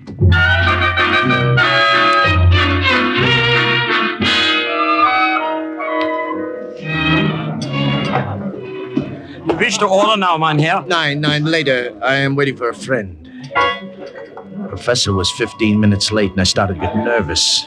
Maybe somebody had recognized him. I sat there and sweated it out. 15 minutes, 20 minutes, half hour. And then he finally came. But he wasn't alone. Herr Neudeck, this is Hauptmann Müller. Hi. We met only this afternoon, and I invited him to come and have dinner with us. It was not quite that way, Herr Neudeck. It was I who insisted upon coming along. Gewiss, sit down. You were with one of Rommel's panzer divisions, I understand. Yes, we were only recently discharged from the army. Myself, I am just back. We will have much to talk about. Where is that stupid waiter? They're never around when you need them. He will be here presently. Presently is not soon enough. I will go to see him myself. I'll be right back. Where did you pick him up? He found me, my friend. There is a reservoir near the rail line. I was looking around.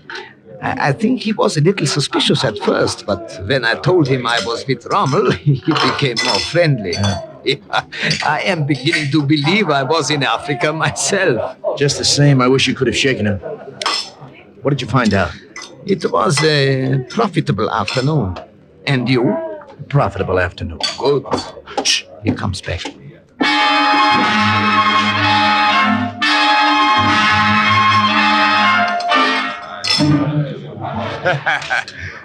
Yes.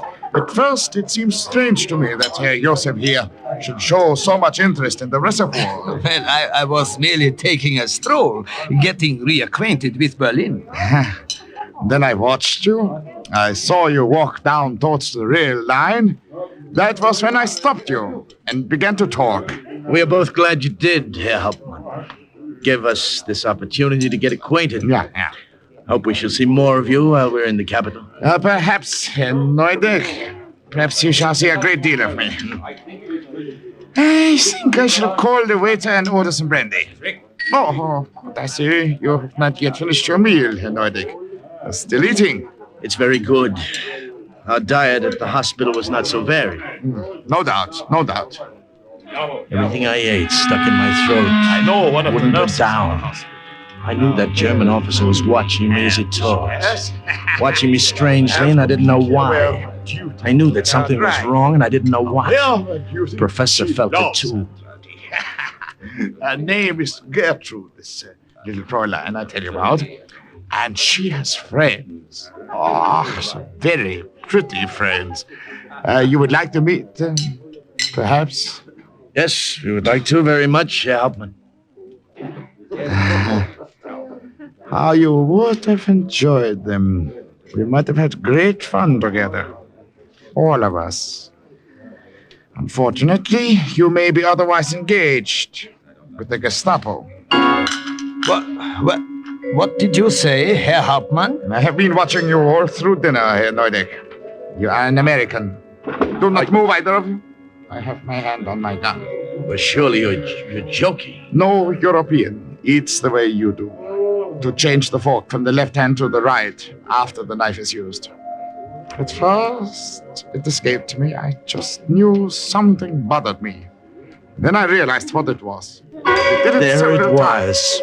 The little thing that could put a rope around my neck. Americans hold the fork sideways in the right hand. In my nervousness, I'd forgotten a little thing like that European manner of The eating. Gestapo will be very pleased. The sharp knife I'd been eating with was still in my hand. Almost as if it moved by itself, it disappeared under the table and halfway into the German officer. Good work, Nicky. Good. I was stupid to get myself into that jam in the first place. We're not out of this yet. Waiter! Ja, mein Herr. Check, please. A friend has had a little too much to drink.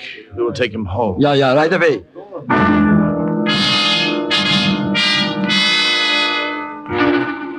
Between the two of us, we managed to get him out of there. His head was rocking back and forth like a drunk. The knife was still in him, so the blood didn't flow very much. He kept his cape around him. All right. There is no one around here, Nicky. We can dump him behind this shed. All right. We're beginning to leave a trail a mile long.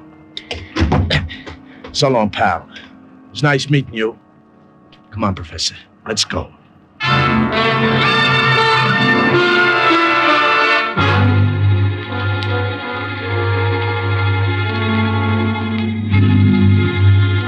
When we got back to the bakery, there was more trouble waiting for us. Trouble 61 inches high, weighing about 110 pounds, wearing a new red swastika on his arm. It is no mistake. They're in the kitchen. Something is wrong. I don't like the sound of that. Come on. You are confusing you with someone else, Amy. No. Why are you so stubborn? This morning when we were that watch on the chain, I thought I remembered something, and just now how I did. Oh, you have never seen her use it before, Amy. I have. When I was very little, the Gestapo came. They arrested a man with a gold watch on a chain. I tell you, he is the same one. Emil, they do not even look alike. What about this broadcast radio I found hidden in your bedroom in a hat box? It's called a walkie-talkie, Emil. What? Give it back to me. Nicky, Joseph, come back. You see, we've wasted time. I should have gone to the authorities right away. They have tricked you, grandmother. He knows, Anna. I am afraid so. I've been holding him here, hoping you would return. What did you say?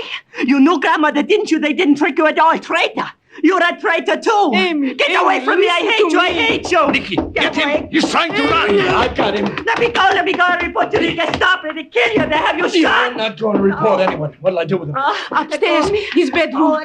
Lock him there until after you have gone. Right. Let go of me. Get your hands off me. I hate you all. Let me go.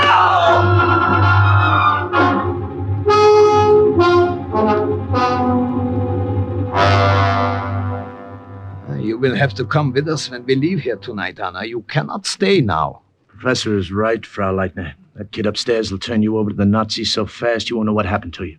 My little Emil, turn me in. Joseph, would he? Yeah, I'm afraid he would, Anna. It is best that you come with us. We are going to try to get through the lines into France. Once there are underground workers who will help us. Yeah. Nicky, is it all right if I bring this tray of food up to him? He has not eaten. He's still such a little boy. Yeah, sure. You. Oh, take it up, but don't untie his hands, remember? Yes, I will remember. And the raid ought to start soon. Let's go over this map. Make sure we have everything right, huh? Yeah. No, the rail line is here. Mm-hmm. Sector 2, grid B3. If our bombers knock that out, Berlin's transportation is completely crippled.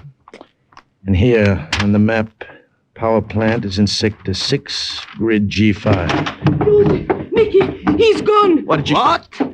Yeah, his hands. He got them loose. He lowered himself from the window with the bedsheet.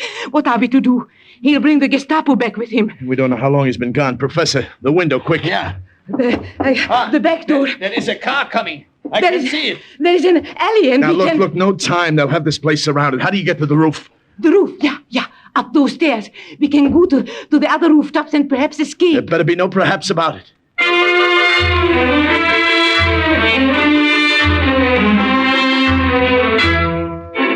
We went up to the attic stairs and onto the roof. You could see the Germans from there. 4 of them in black shirts spilled out of an armored car. 2 of them broke in through the front door. 2 of them started around to the rear. Then we heard Amy. There they are up there! On the road! Emil, my boy! Don't... Anna! Nikki, she's dead. Well, it won't do her any good if we stay here. Come on, across the parapet. Air raid. Oh, that's music to my ears. At least it'll keep them from getting more help right now. Stay where you are! Surrender now and it will go easier with you! Come and get us, pal! One of them did try to come and get us. He got it first. Right between the eyes. He swayed for a few seconds back and forth, and then he fell off the roof onto the street. That's one of them, Nicky. There are only 2 left. 2? What happened to the third? Nicky, behind you! 4th Nazi had come up the other way, through somebody else's attic and onto the roof behind. Get your hands up! And now there are just 2 left, Professor. Hey, Professor, what is it? My leg. I can't move it. I can't go any further, Nicky.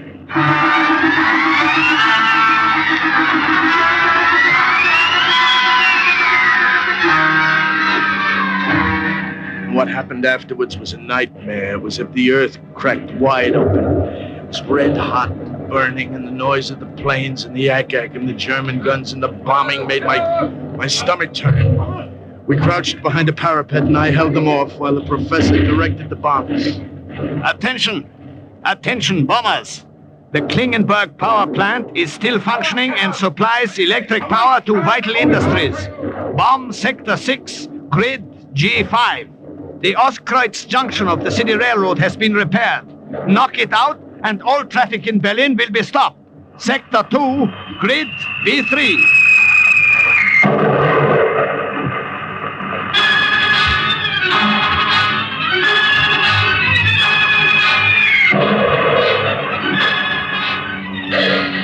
All right.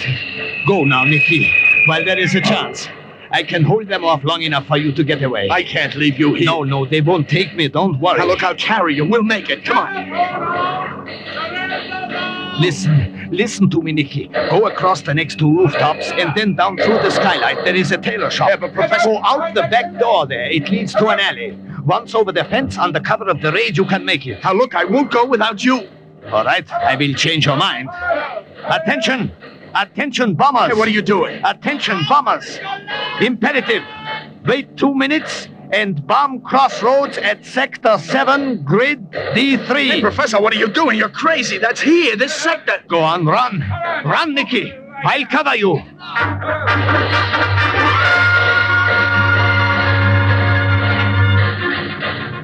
I ran. I stumbled and fell and got up and ran again. When I got down in the alley through the tailor shop, I kept on running. And then the bomb fell and the concussion rocked the ground and I went flat on my face.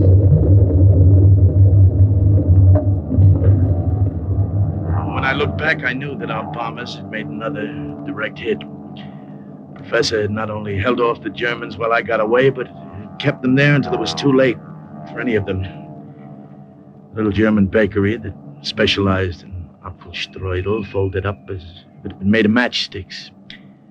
Somewhere in the wreckage, the professor, with his gold watch on a chain, was buried under it. And overhead, the planes headed back.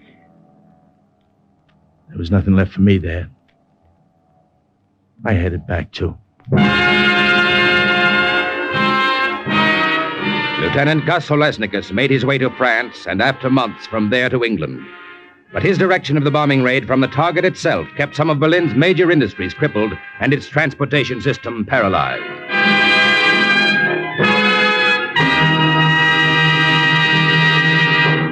And once again, the report of an OSS agent closes with the words, "Mission accomplished." Listen next week when we again present Cloak and Dagger.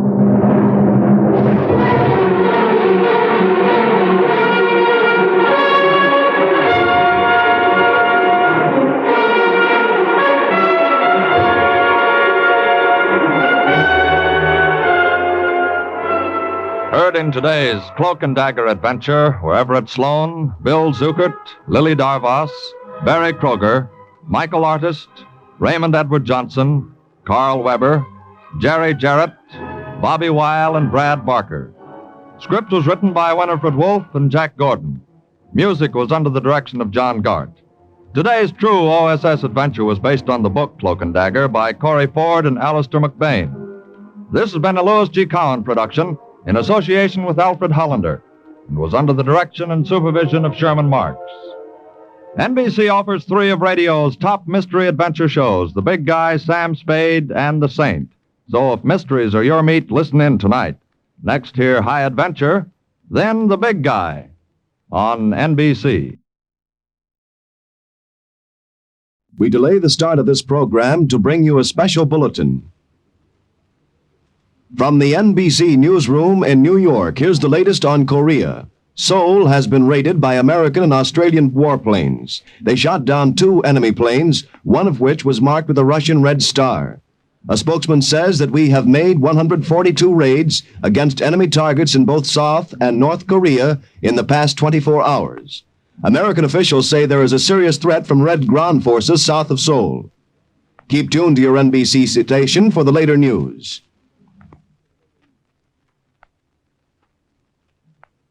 Are you willing to undertake a dangerous mission behind the enemy lines, knowing you may never return alive?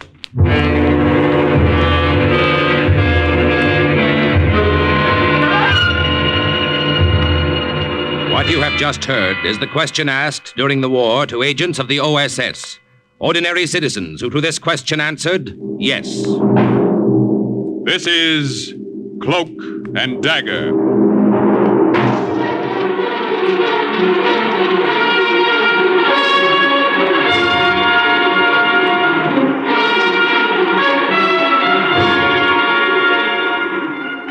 Black warfare, espionage, international intrigue.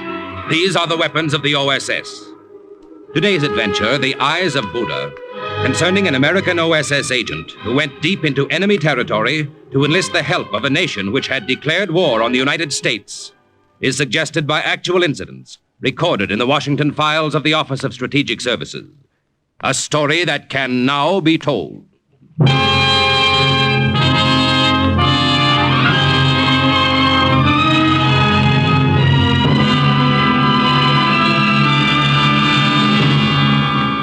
In 1944, the tiny kingdom of Siam was officially at war with the United States. So there I was in March of that year, in an official Siamese plane on my way to ask Siamese help in rescuing an American flyer from the Japanese. Sound crazy? You ain't heard nothing yet. The Siamese character beside me had received his master's degree at Yale and his PhD at Harvard. Major Laudol Prayadipak. I decided to call him Louis. Look down, Lieutenant Berman, out of your window. Yeah? What about it? In those green forests, as you may know, still roam the ancient peacocks and the sacred elephants of Siam. Louis, I may as well tell you right now, there are 4 things I know definitely about your country. What are these, my friend? The Siamese twins were named Eng and Chang. Siamese cats have blue eyes. Somebody wrote a book called Anna and the King of Siam. And what is the 4th? Tan Yak Dai Fuying Mai. The one line I know of your language, which translated means, Do you want to meet a girl? Yes. Well, rest easy. There will be no need for you to speak more of the language. Must a ghost have need of words? Once we arrive at Bangkok, you will be spirited from one place to another, my friend, as a ghost. Fasten your seatbelts. Kindly fasten your seatbelts. we are coming into the Don Muang airfield. Well, so far this has been too easy. From Rangoon to a secret airport in Siam, where you picked me up in this plane, and here we are in Bangkok. Is this another hidden field, Louis? No, not exactly. What do you mean, not exactly? Oh, I should say there are about 800 Japs on hand about the field. Huh? Fasten your seatbelt, Lieutenant Berman.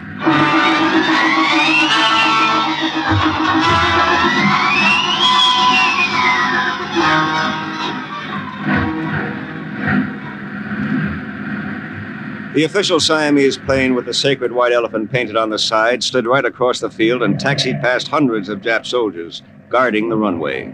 The hangar door at the west side of the field opened. The ground crew rolled the plane in. Then the door slid closed again, as if we had been swallowed up. Louis and I climbed out of the plane. Lieutenant Berman, this is Lam. He will drive us to the OSS hideout in Bangkok, where you will meet the Regent of Siam, the leader of the underground here. How do you do, Lam? I do very well. Lom suggests we wait a few minutes before leaving.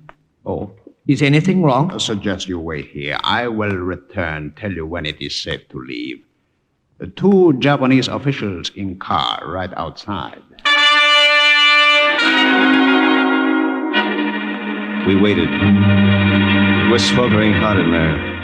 And by the time Lum came back a few minutes later, my shirt was ready for the wringer.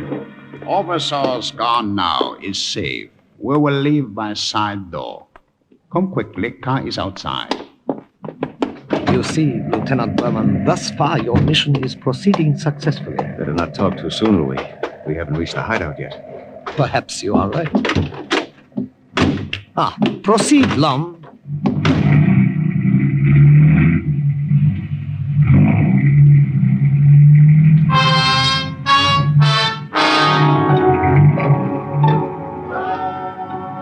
Lum drove us right through the downtown district of Bangkok toward the palace, which is being used as underground headquarters.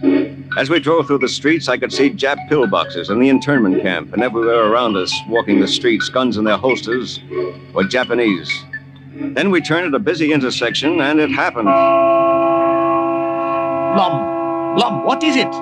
What is wrong with that horn? I do not know, Major. I do not know. It's stuck. Oh, will not stop. Oh, great. Everybody's turning around to look at us. Can't you do anything about that? A little horn. A little horn. Quiet. Talking to it isn't going to help, Lum. Stop and yank out the wires. A little horn. Do not blow. Do not blow. This is very unfortunate. My friend, you've a gift for understatement. Lum, we are causing too much attention. Do as the American says. A horn, please. I beg of you, quiet. Nice little horn, pretty little horn. Lum, stop the car and pull out the wires. Oh, there's no need, Major. It has stopped by itself. All I had to do was speak nicely to it. Oh, my aching back.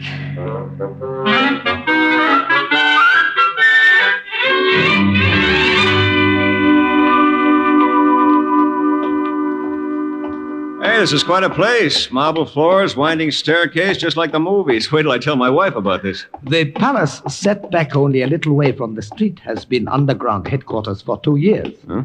At all hours of the day, Japanese soldiers march up and down in front of it. Yet none of them know what is going on inside. Well, you can be sure of one thing, Louis. What is that, Lieutenant? I won't tell them. After you, my friend. The servants have prepared dinner for us. You must be hungry. We will eat now. Only a couple of miles away were camps where Allied prisoners lived on little more than bread and water. Yet here I was, an American, right under the noses of the Nips, consuming a dinner that began and ended with iced beer, and included roast duck and freshwater prawns, salad, curried beef, dried fish, topped off with large bowls of fresh bananas and pieces of sumo, the Siamese improvement on grapefruit.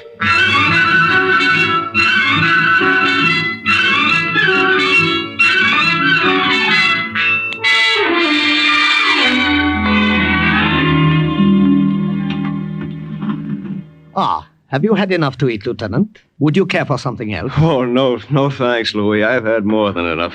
Bai! Coffee! Coffee! Hey, that, what's his name, Bai? He isn't very talkative, is he? A good choice, we feel, for a servant in underground headquarters. He hears nothing and repeats less. Bai is a deaf mute. Tell me, Lieutenant Berman, what did you do before the war? Me? Oh, I was a stunt pilot. I barnstormed all over the country in old crates and jennies, anything that had wings. I got a trunk full of tin medals for almost getting my neck busted. Oh, I see. Now, look, Louis, I admire good pilots. And one of General Chennault's hot flyers is a prisoner of the Japs. Somewhere around here. If anybody's going to get him out, I'd like to be the one to try it. We will see to it that you get your chance, then. When is the Regent coming? I'm anxious to meet him. Oh, he will be here. After midnight. After midnight? Yes, you see, this is the evening of the Japanese Admiral's birthday. It was necessary for the Regent of Siam to be there. Out of friendliness, of course. About 12:30, he arrived. He was dressed elegantly in a white silk coat and white pongee trousers. On his head was a delicately embroidered turban. This was Luang Pradit Manodharm, Regent of Siam and head of the Siamese underground. I trust you will forgive me for being delayed. Oh, that's all right. The Japanese admiral would never have forgiven me for leaving his party. Major, some more brandy for the lieutenant. Of course. How about your mission? Well, several months ago, one of General Chennault's best pilots crashed on the Burma-Siam frontier. Other members of his flight reported that they saw the plane go down, settle in a spreading banyan tree. But they didn't see it burn. So the presumption is he is still alive, somewhere in Siam. Yes, that's it. Major, in the morning, drive the lieutenant to Colonel Sangwan at Camp Punjara. Yes, Excellency. I think Colonel Sangwan will be in a position to get the information you are after. That's great. Your Excellency, this may be a little out of order, but... Yes? Don't you ever get the feeling you're walking around with your head in a noose? A very good question. Well put. I imagine I am a great mystery to the Americans of the OSS. No doubt they feel mystery shrouding our whole people. After all, you are supposedly an ally of the Japs. Supposedly. We are an independent nation, Lieutenant. Our people are proud and freedom-loving. Siam sits in the heart of Southeast Asia, an inscrutable Buddha. The Japanese overran our borders and from our capital in Bangkok declared war on the United States. The green flames of the jungle consumed us. So the Buddha sits, arms folded on its bronze breast, its face expressionless. But the eyes of the Buddha wink.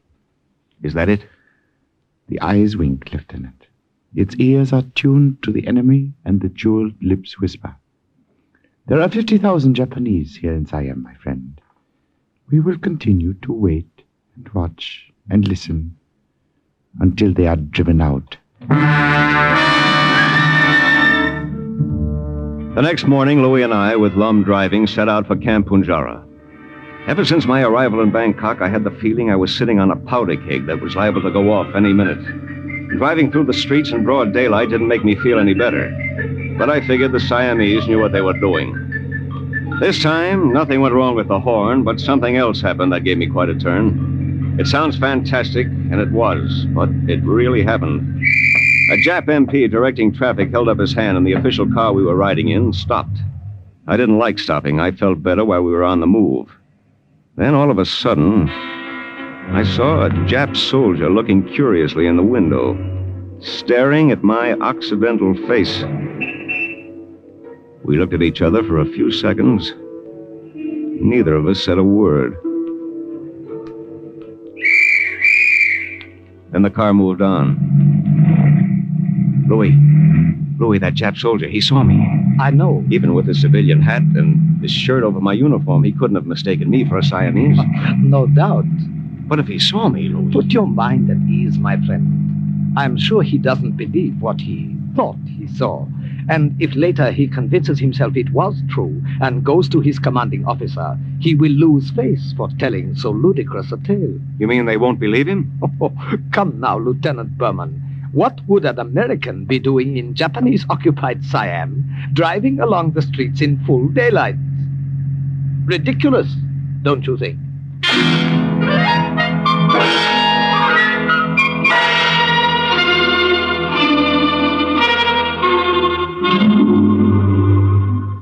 You have come to the right place, Lieutenant Berman. Well, I'm glad to hear that, Colonel Sangwan. I have heard of the flyer you seek.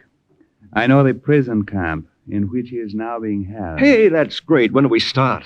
And not so fast, Lieutenant. We must make plans first.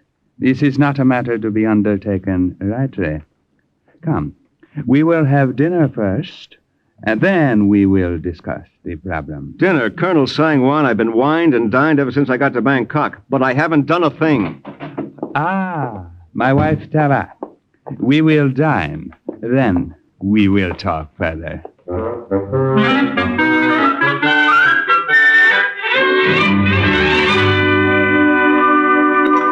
Does my English surprise you, Lieutenant Berman? I was educated in America. I am a graduate of Wellesley College. It was not your English which made the lieutenant observe you with such interest, my dear. It is your appearance. Am I not correct, Lieutenant? You're very correct, Colonel. You have an extremely attractive wife. Thank you both. My husband's lavish compliments embarrass me occasionally. I suppose they are to be expected after only 2 months of marriage. 2 months? Well, congratulations. It is I who am to be congratulated. More coffee, Lieutenant? Colonel Sangwan! Colonel Sangwan! What is it, my dad? Louis, what happened? A car, Japanese Colonel Kishinami with many soldiers. Colonel Kishinami? What could he want here? He requests an audience with you. Lieutenant, there's no time to lose. That screen. Quickly. Go behind it and pray to the great Buddha he does not stay long. And you, Major, sit here in the lieutenant's place. Pretend it was your place. Quickly, quickly.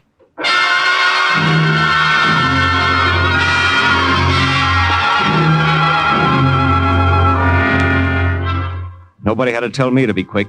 I got behind the bamboo screen and Louis slid into my chair at the table. Then he stood up immediately with Sangwan as Kishinami came in, a great ornate sword swinging from his side. He stood so close to me I could have reached out and touched that sword. Would you care for some coffee, Colonel Kishinami? No, thank you. Colonel Sangwan, I'm here on official business. Ah, yes, Colonel Kishinami. What can I do to help you? We have discovered a clandestine airfield in this territory. Surely it is not so close to this camp without your knowledge? Airfield? Oh, certainly, certainly. It was constructed as a temporary emergency landing field some years ago. It has been infrequently used. Our observation shows it to be in excellent condition and indicates constant activity. I cannot believe this. Let me accompany you and see this airfield. Tava, my dear, you will forgive me? Of course. I will be here. It happened so fast I couldn't believe my eyes. As the Siamese colonel turned to say goodbye to his wife, that treacherous Jap sword was whipped out, and Sangwan was very neatly decapitated. Beheading Sangwan must have been the signal for the Jap soldiers in the room to take out their guns. But before they could do anything with them, Tava sprung at Kishinami and with a meat knife from the table stabbed him through the heart. A Nip soldier tried to get at her, but Louis got him first. Then that powder keg I'd been sitting on really went off.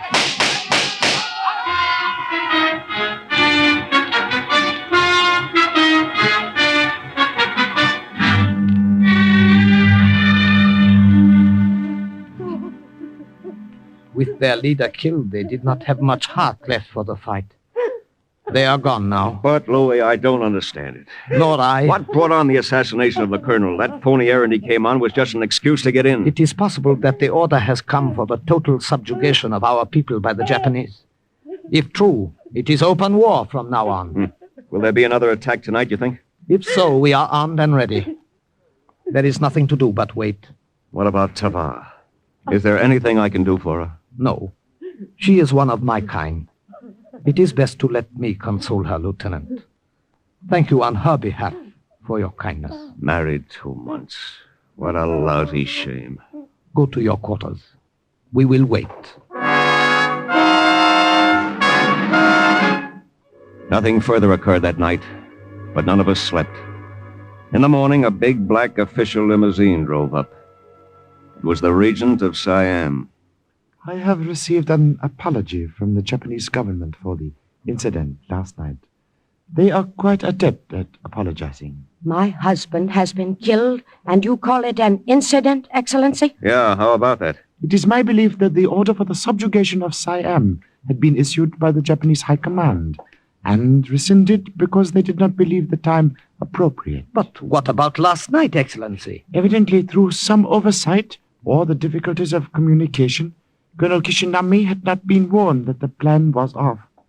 It is my belief that all will be quiet now, for a while. Shall we sit quietly once more and wait for them to attack us again while our backs are turned? There are many of us in the underground. Tava is right. Let us attack them. Let me avenge my husband. Now listen, wait a minute. You've played a waiting game so far. Wait a while longer.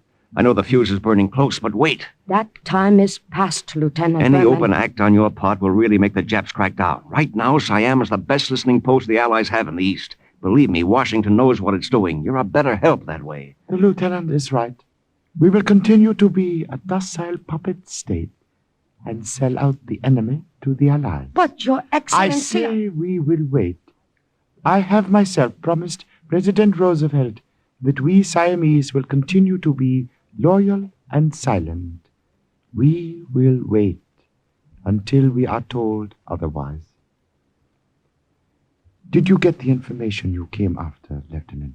No, Colonel Sangwan was going to give it to me before... I know the camp you are looking for, Lieutenant.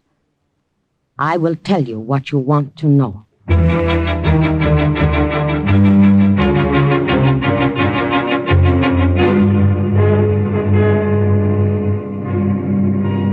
The Japanese prison camp at Korat is only about 5 minutes' drive now, Lieutenant. The object of your mission ends there. We're taking a long chance, Louis.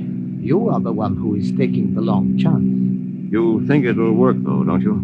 I can only say I hope. When I turn you over to the Japanese commander as a prisoner, there is a strong possibility you will be thrown into the same stockade as the American flyer for whom you are looking. And if I'm not, just being inside those gates will give me an opportunity to find out exactly where he is in that camp. You find him. We will attend to the rest. I hope I can count on that. Trust us. Oh! Look out there! Major Prayadipak from the Regent. I have a prisoner for Colonel Inoto. Very well. Pass.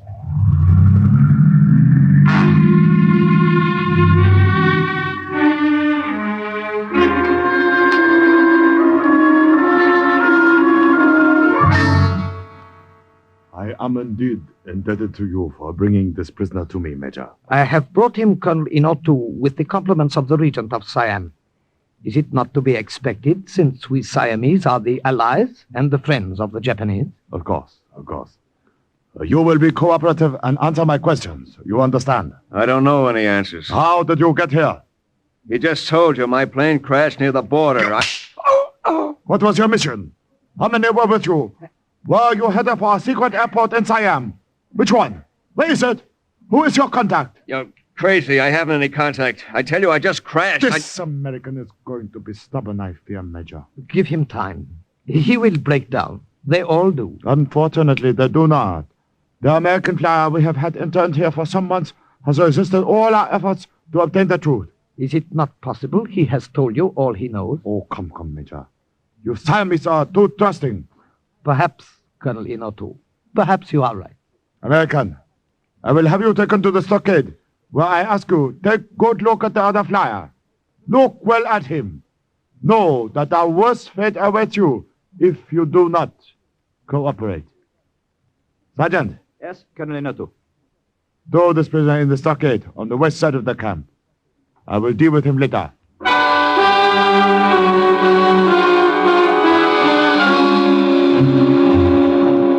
I tried to hide the way I felt about being thrown together with the very man I had come all the way to Siam to find. I walked past Louis without looking at him. But out of the corner of my eye, I saw that his face was coolly impassive. You out with you, America! It took me a couple of minutes to get used to the darkness. Then the darkness took form, and I saw a figure huddled in a corner. an emaciated, bearded figure, wearing an American uniform. Lieutenant Davis. Who's that? Who are you? Friend. American. Are you all right? Can you hear me? Can you understand me? I've come to get you out of here. Come here, closer. Let me see you. You are an American. I don't believe it. Colonel Innotu told me to take a good look at you. I am. Now I'd like to go back and take a good swing at him. You heard that? What are you doing here? Who are you? Lieutenant Berman of the OSS.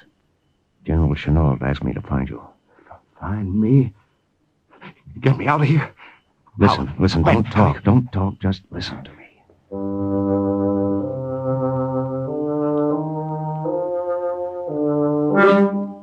He listened all right. And even in the semi-darkness, I could see the light come back into his eyes at the idea of getting out of that place. At about 7 o'clock in the evening, the Jap guard outside the stockade was changed. The new sentry brought us in some food. Here, eat this. It is the best I could do. Lum, is it really you? Oh, this is better than I hoped. The Japanese guard whose place I took was willing to pay attention to a little bribe. Japanese soldiers are so underpaid, you know. Lieutenant Davis, this is Lum, a Siamese, a friend. Can you get us out of here? We have a plan. Tonight, when the moon is low, I will turn my back and you two will make a run for it. Try to escape. I'll never make it. No, of course not. You will be shot in the attempt and killed. Sorry, Lum, I don't think much of that idea. Haven't you got any others? I have not finished. Listen. I will only pretend to shoot you. You will only pretend to die. Huh? The Japanese soldier who was bribed and one other who has accepted our money will get to you quickly, stand over you. A Siamese doctor in the camp will pronounce you dead. Leave the rest to us. It won't work. It won't Lieutenant Davis, if the Siamese say it'll work, give them a chance. When the moon was low, at a signal from Lum, we broke out and made a run for it. Stop! Prisoners are stopped! When we heard the shots, we threw ourselves face down on the ground and held our breaths. Try to escape! Stretched out like that, without moving, our eyes closed, everything that happened around us after that seemed to be a crazy dream. I shoot! Driver, regret this, both of them. I fear Colonel Innotu. They are already sorry. Who's that, Doctor? What did you say? These Americans, Colonel Innotu. They are both very dead. Dead? What shall we do with them, Colonel? I await your orders. Do with them. If they are dead, bury them, of course.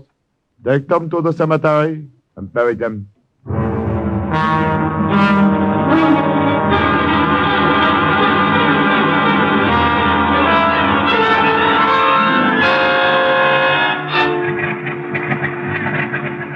Now that our plan has worked, Lieutenant Berman, I may as well tell you I was never sure it would turn out this successfully. But, Louis, you did have this plane already and warming up at the cemetery. We Siamese are eternal optimists. The graves are dug, Major. What shall we do? We will say goodbye to our friends, the Americans, first, Lum.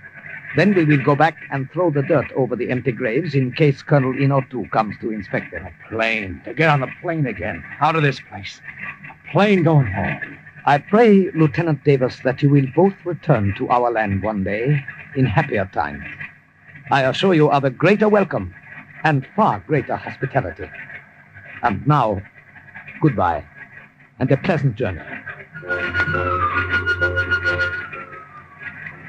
Just before we took off, Major Laudol Prayadeepak presented each of us with a green velvet box.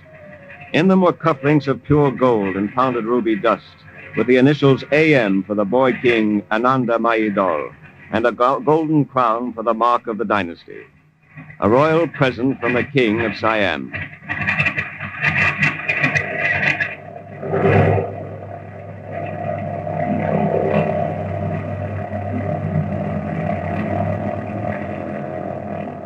As we looked down, we could see Lum and the two bribed Jap soldiers with Louis directing operations, shoveling the dirt in over our graves.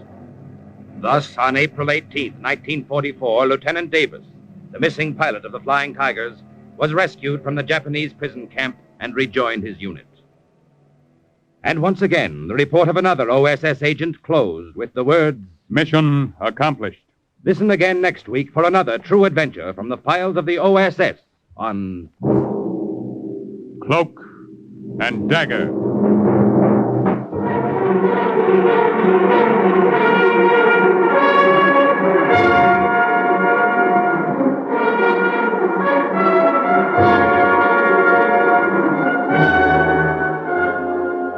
Heard in today's Cloak and Dagger adventure were Grant Richards, Everett Sloan, Ralph Bell, Barry Kroger, Raymond Edward Johnson, Eileen Heckert, Carl Weber, Martin Balsam, and Jerry Jarrett. Script was written by Winifred Wolfe and Jack Gordon. Music was under the direction of John Gart. Today's true OSS adventure was based on the book Cloak and Dagger by Corey Ford and Alistair McBain. This has been a Louis G. Cowan production in association with Alfred Hollander and was under the direction and supervision of Sherman Marks. Next, hear High Adventure, then The Big Guy on... Are you willing to undertake a dangerous mission behind the enemy lines, knowing you may never return alive?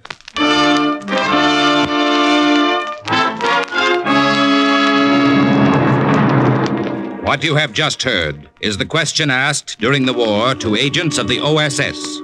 Ordinary citizens who to this question answered, yes. This is Cloak and Dagger.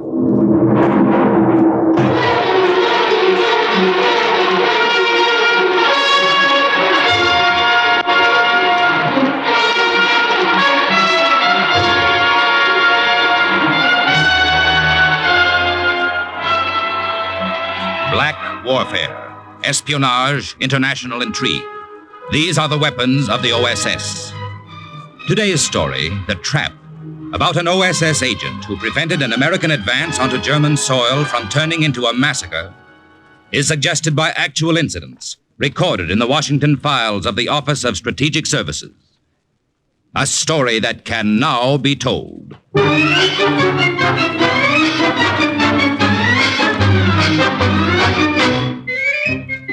Did you ever notice the name Irwin signed in a fancy flourish on the covers of those kid comic books? You know, all about moon men chasing the earthmen into the stratosphere. Well, that's me, Irwin Hazen. I'm a little guy, about 5'4". Before the war, I loved flashy ties and babies. Girl babies, about 21. So, what was Irwin doing being an OSS spy in a German-held town in France after D-Day? Listen, my children, and you shall hear. Sergeant Irwin Hazen reporting, sir. Here are those overlay maps you requested, Colonel. Good. Fast work, Sergeant. Thank you, sir. I'll look them over now. In the meantime, I want you to do something for me. Yes, sir. I've just had word that one of our agents, Lieutenant Miller, who was sent ahead into Bruyere for advanced reconnaissance, has returned. Lieutenant Miller? Yes, sir, I know him.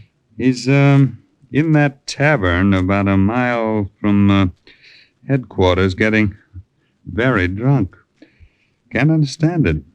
Doesn't sound like Miller. No, sir. He should have reported immediately. I want to go down and bring him back to headquarters. Yes, Colonel. Right away, sir. Oh, Hazen. I saw that cartoon you submitted to Yank. Oh? Very good. Not very flattering of me, though. No, sir. I'll get Lieutenant Miller for you, Colonel, sir.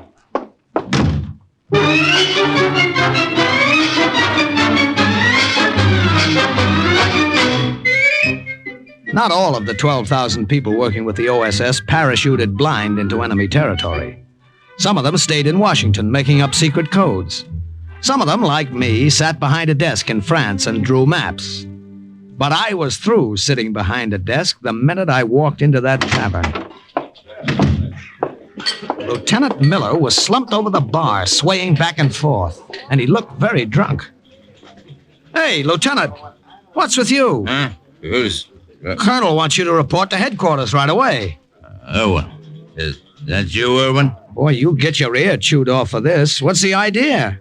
Couldn't this wait till later? No, couldn't wait. Couldn't make it otherwise. Gotta get to the colonel. Say, bartender, how many has he had? Only two. Very little ones, Sergeant. Oh, yeah? Tell the Colonel. Couldn't make it otherwise. Glad you came. Can't make it now, maybe. What are you talking about? Tell Colonel Briere heavily fortified. More than we thought. Saw it myself. 80 pieces of 105mm artillery behind the lines. Germans are digging in. Well, come on back and tell him yourself. Hey, couldn't you have celebrated later? Made it this far. Needed a drink to make it all the way. Tell Colonel we're heavily fortified. Heavily Miller!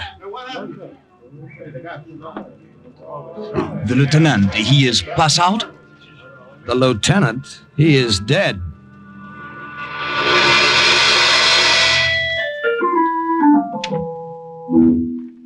You see, Miller had been slumped over the bar, Colonel, so I couldn't see those bullet wounds in his chest until he fell over. Germans must have caught on to him and given him a chase. It's a wonder he got as far as he did. Sergeant, you're sure about everything he told you? Yes, sir. But we were positive the Germans didn't have that much artillery on the 7th Army front. If this is true and we had walked in not knowing what was ahead, our men could have been massacred. Thank you, Sergeant. You may go now. Colonel, if you're going to send another agent into that territory to get a more complete picture of what's going on, I'd like to volunteer. Sergeant, a mission like this calls for an agent who's had experience along these lines. Yeah, I know, but you see, Lieutenant Miller was a friend of mine. Besides, I'm sick of spending the war behind a drawing board. Sergeant. Look, I can do it, Colonel. I can speak French fluently.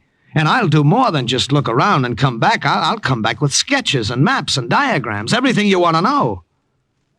Look, Colonel, the next time I send a cartoon to Yank, I'll make a very flattering one of you. Please, Colonel, what do you say? The OSS placed me in the custody of a French priest who had sneaked through the lines from Bruyere to tell the Americans about underground activity there.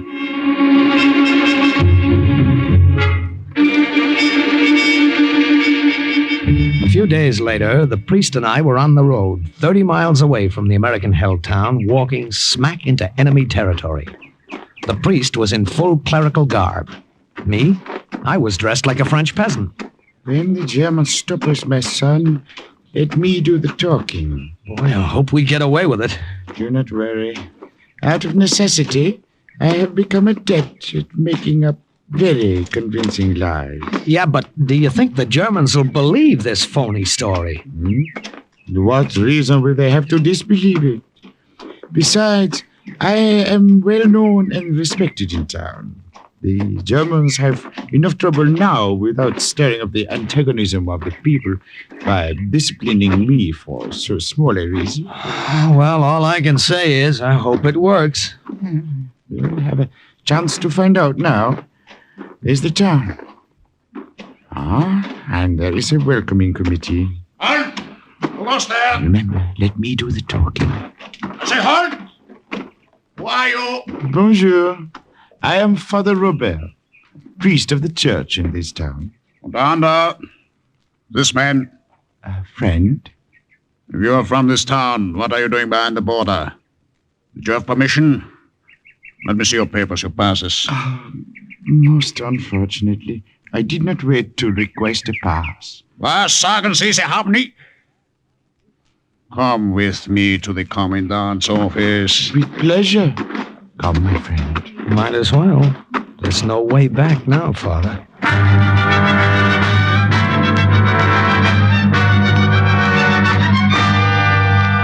You have been given too much freedom in this town, Father Robert. This insolence is too much. But, Monsieur le Commandant, this poor lad... You, wer heißen Sie? Your name again? Francois Chauvin. Call me by my title. Francois Chauvin, Herr Commandant. Now go on with your story, Father Robert. It is a sad story of a dying woman and her last wish to see her nephew, this lad, last remaining member of her family. Her husband and 2 sons were killed in the early days of the war. You see, I have the holy oils with me to give this poor woman the last sacrament. And why did you not ask permission to get this boy? I was afraid, Monsieur le Commandant, that by the time the permission was granted, it might be too late. The woman might die. So I slipped out. When did you last see your Aunt, Joram? Why, over 3 years ago, Herr Commandant. Oh.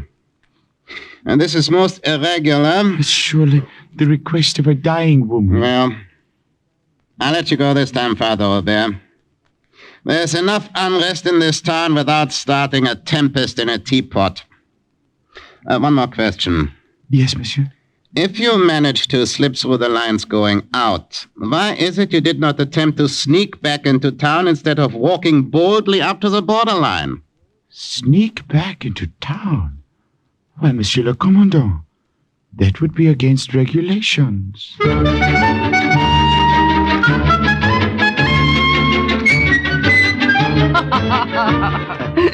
But I do not understand either, Father Robert. How is it that you did not try to sneak back into Briere? Our American friend Irwin, Francois, he can tell you that. Well, you see, Madame Jeanette, this way, if the Germans know I'm in town and supposedly staying with an aunt, I can move freely about without being suspected. Oh, I see. I see. The time is late. I must go now. Oh, Madame Jeanette. Oui. If Monsieur le Commandant should inquire, I did administer the last rites to you, but the sight of your dear nephew brought to life, flowing back into your veins. Of course.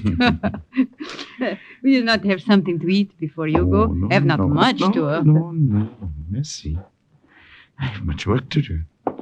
By the way, our last meeting of the underground went very well. What do you think?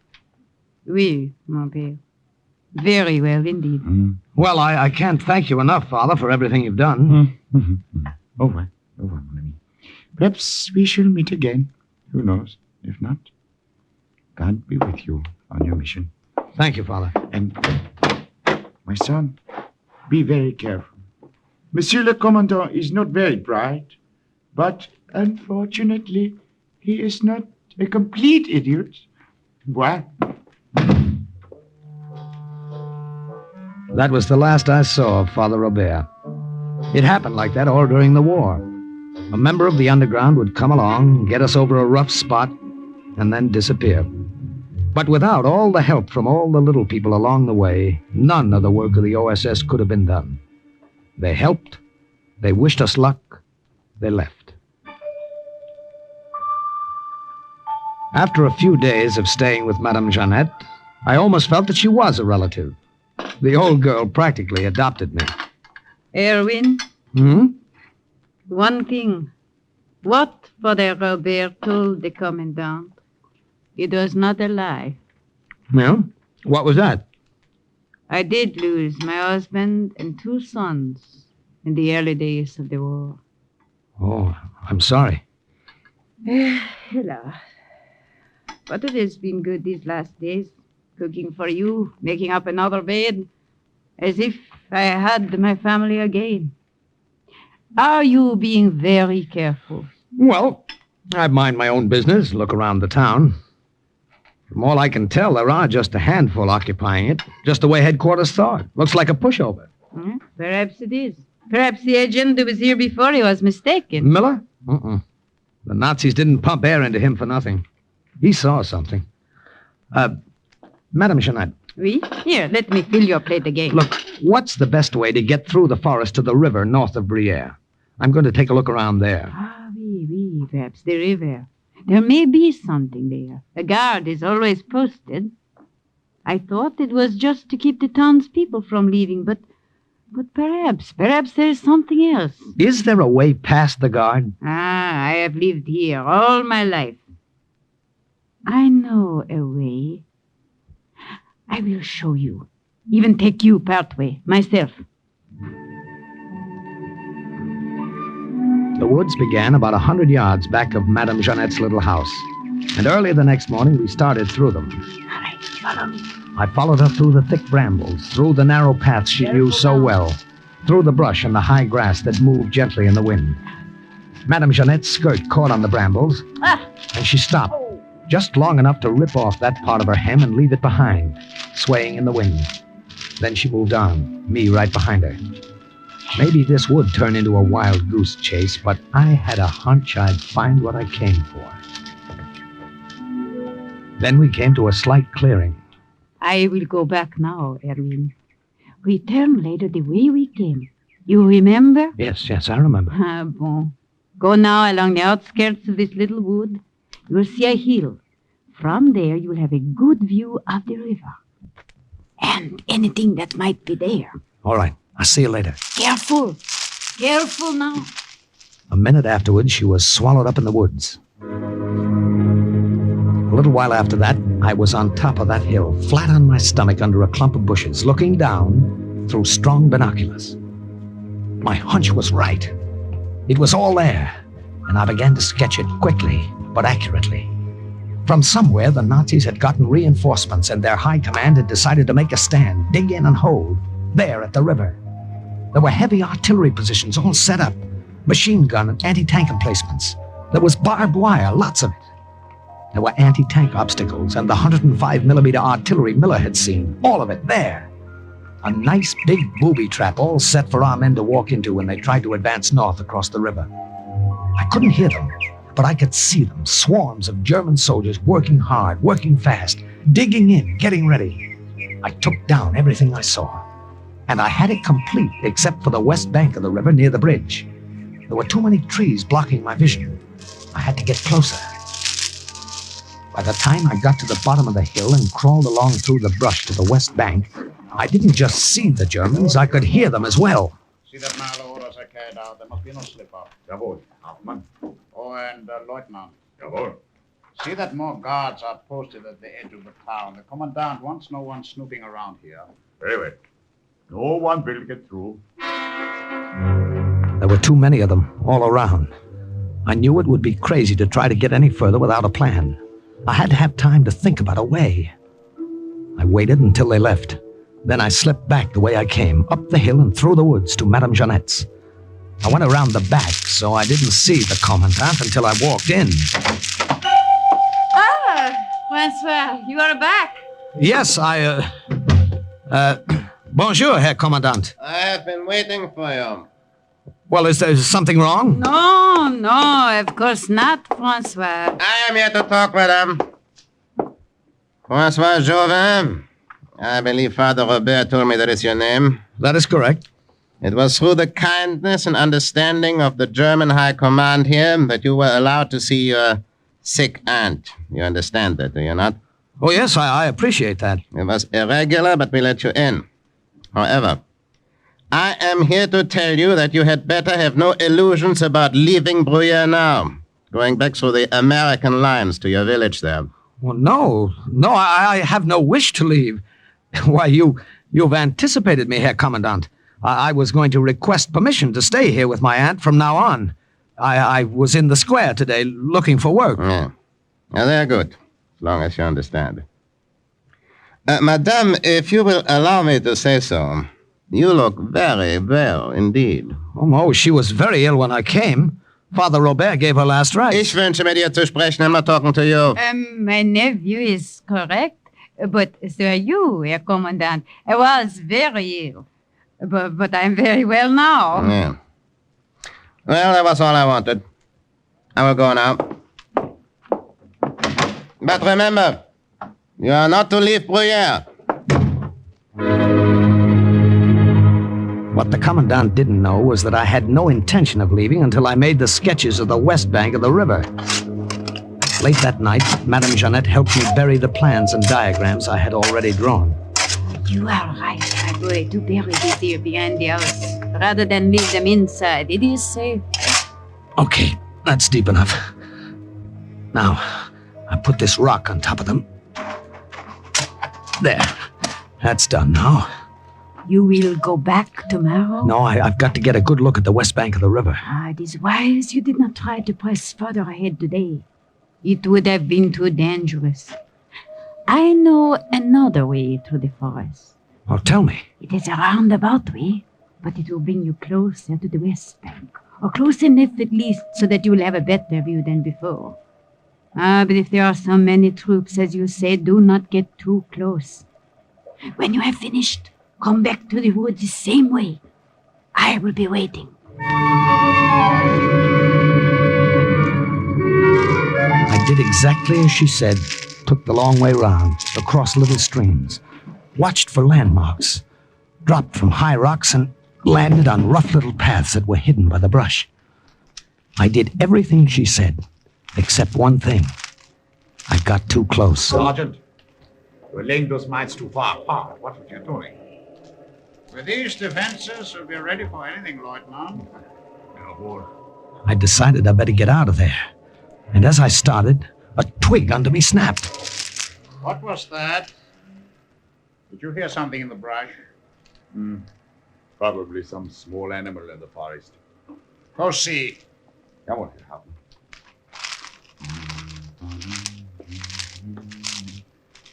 There's nothing here, Herr Hauptmann. Make sure.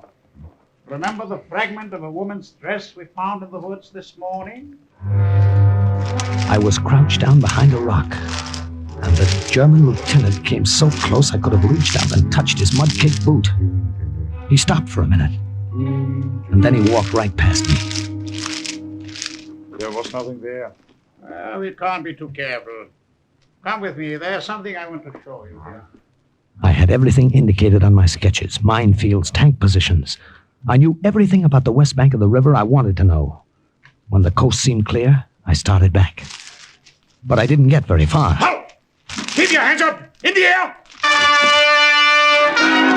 I took a couple of steps and then slammed myself into a shallow ditch. I remember German bird guns and rifles cracking around me. A bullet went through the heel of my boot and sent a shock up my leg that made me wonder if it had been blown off. Then there was quiet, and I waited for them to come and get me. It was all over. Perhaps that will convince you we mean what we say. Look, I tell you, my name is Francois Jauvin. You know my aunt. She's... What were you doing near the river? Look, I'm new in Bruyere. I don't know the forest or the woods. I was lost. Lieutenant, perhaps another taste of your fist? With great pleasure. Oh! Get him up. Put him back on the chair. Now listen to me, Jauvin, whatever your name is. We found this sketch of the bridge and the west bank of the river in your pocket. Look, I don't know. I don't know anything. That part of the sketch is quite complete, every detail. The rest is diagrammed in lightly. Where are the rest of these plans? I don't know. Have you hidden them? Where? Have you given them to somebody? Whom? Where are the rest of them? Keine Antwort, eh? Lieutenant, try twisting his arm again. Oh! He has fainted. Have him thrown in a cell. I will question him more tomorrow.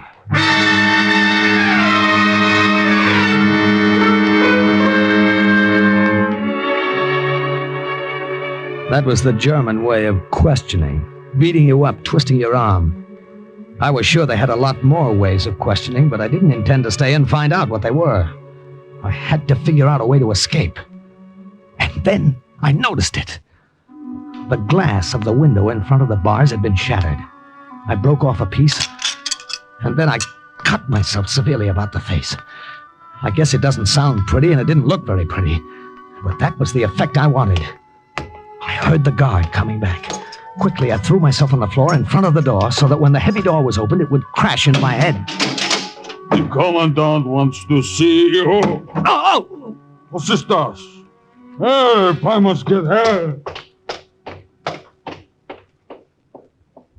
My hair was matted with blood, and my cut-up face looked pretty horrible. Not that the guard was worried about the state of my health. He was afraid of what the Commandant would do to him if I wasn't able to be questioned. He left the cell door open and ran. And so did I, in the other direction.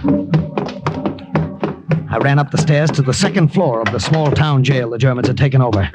Down below, I could hear voices. I didn't wait to hear any more. I slid down the sloping roof and landed right next to a German soldier. It was a good thing it was my left arm they had twisted. I was better with my right anyway. I took his gun and ammunition belt and shot the front tires of the German cars. Then I borrowed a parked motorcycle. Just as the Germans were spilling out the front door, I drove off, headed back to where I'd buried the papers.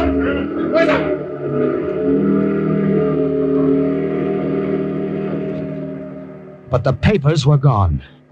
Everything I had worked on so painstakingly. The maps, the diagrams, the sketches, the plans. They were gone. Madame Jeanette. Maybe she had them. Madame Jeanette! Madame Jeanette! Open up! Yes? What do you want? What? Madame Jeanette, where is she? I've got to see her. You cannot. But I've got to. It's important. Look, who are you? Where's Madame Jeanette? She died. What did you say? She died yesterday. Died? But I don't...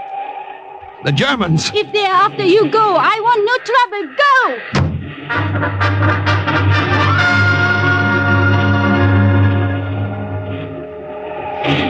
That motorcycle ride through enemy-held territory with that car full of Nazis firing at me was wilder than the stories in the comic books I used to draw for.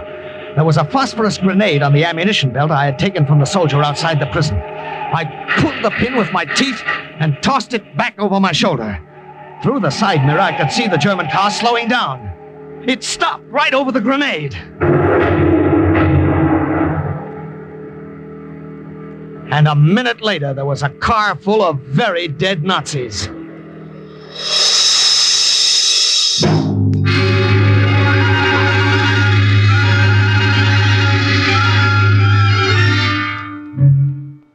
Well, that's all that happened, Colonel.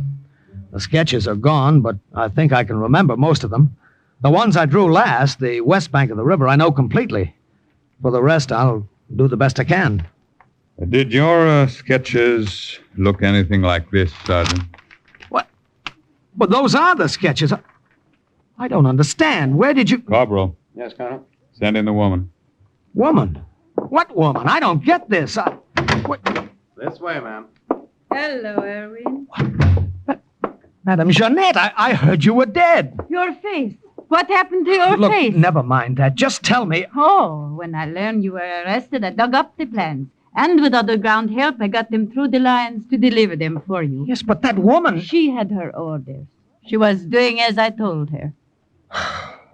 Colonel, you know that tavern about a half-mile from headquarters? Yes, Sergeant. Well, do you mind very much if I go there and get very drunk?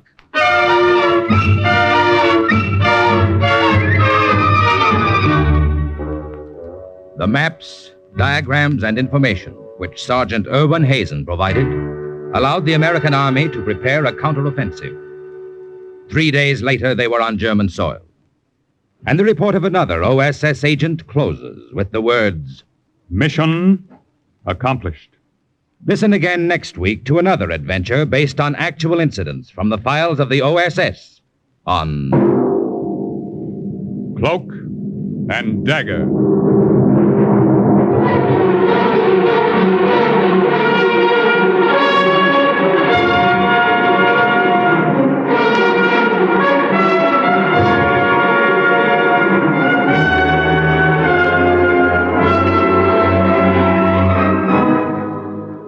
Heard in today's Cloak and Dagger adventure as Irwin was Everett Sloan, the priest, Barry Kroger, the commandant, Stefan Schnabel, Madame Jeanette, Virginia Payne, the colonel, Raymond Edward Johnson.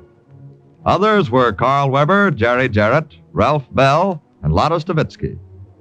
The script was written by Winifred Wolfe and Jack Gordon, and the music was under the direction of John Gart. Today's true OSS adventure was based on the book Cloak and Dagger by Corey Ford and Alistair McBain. This has been a Louis G. Cowan production in association with Alfred Hollander and was under the direction and supervision of Sherman Marks.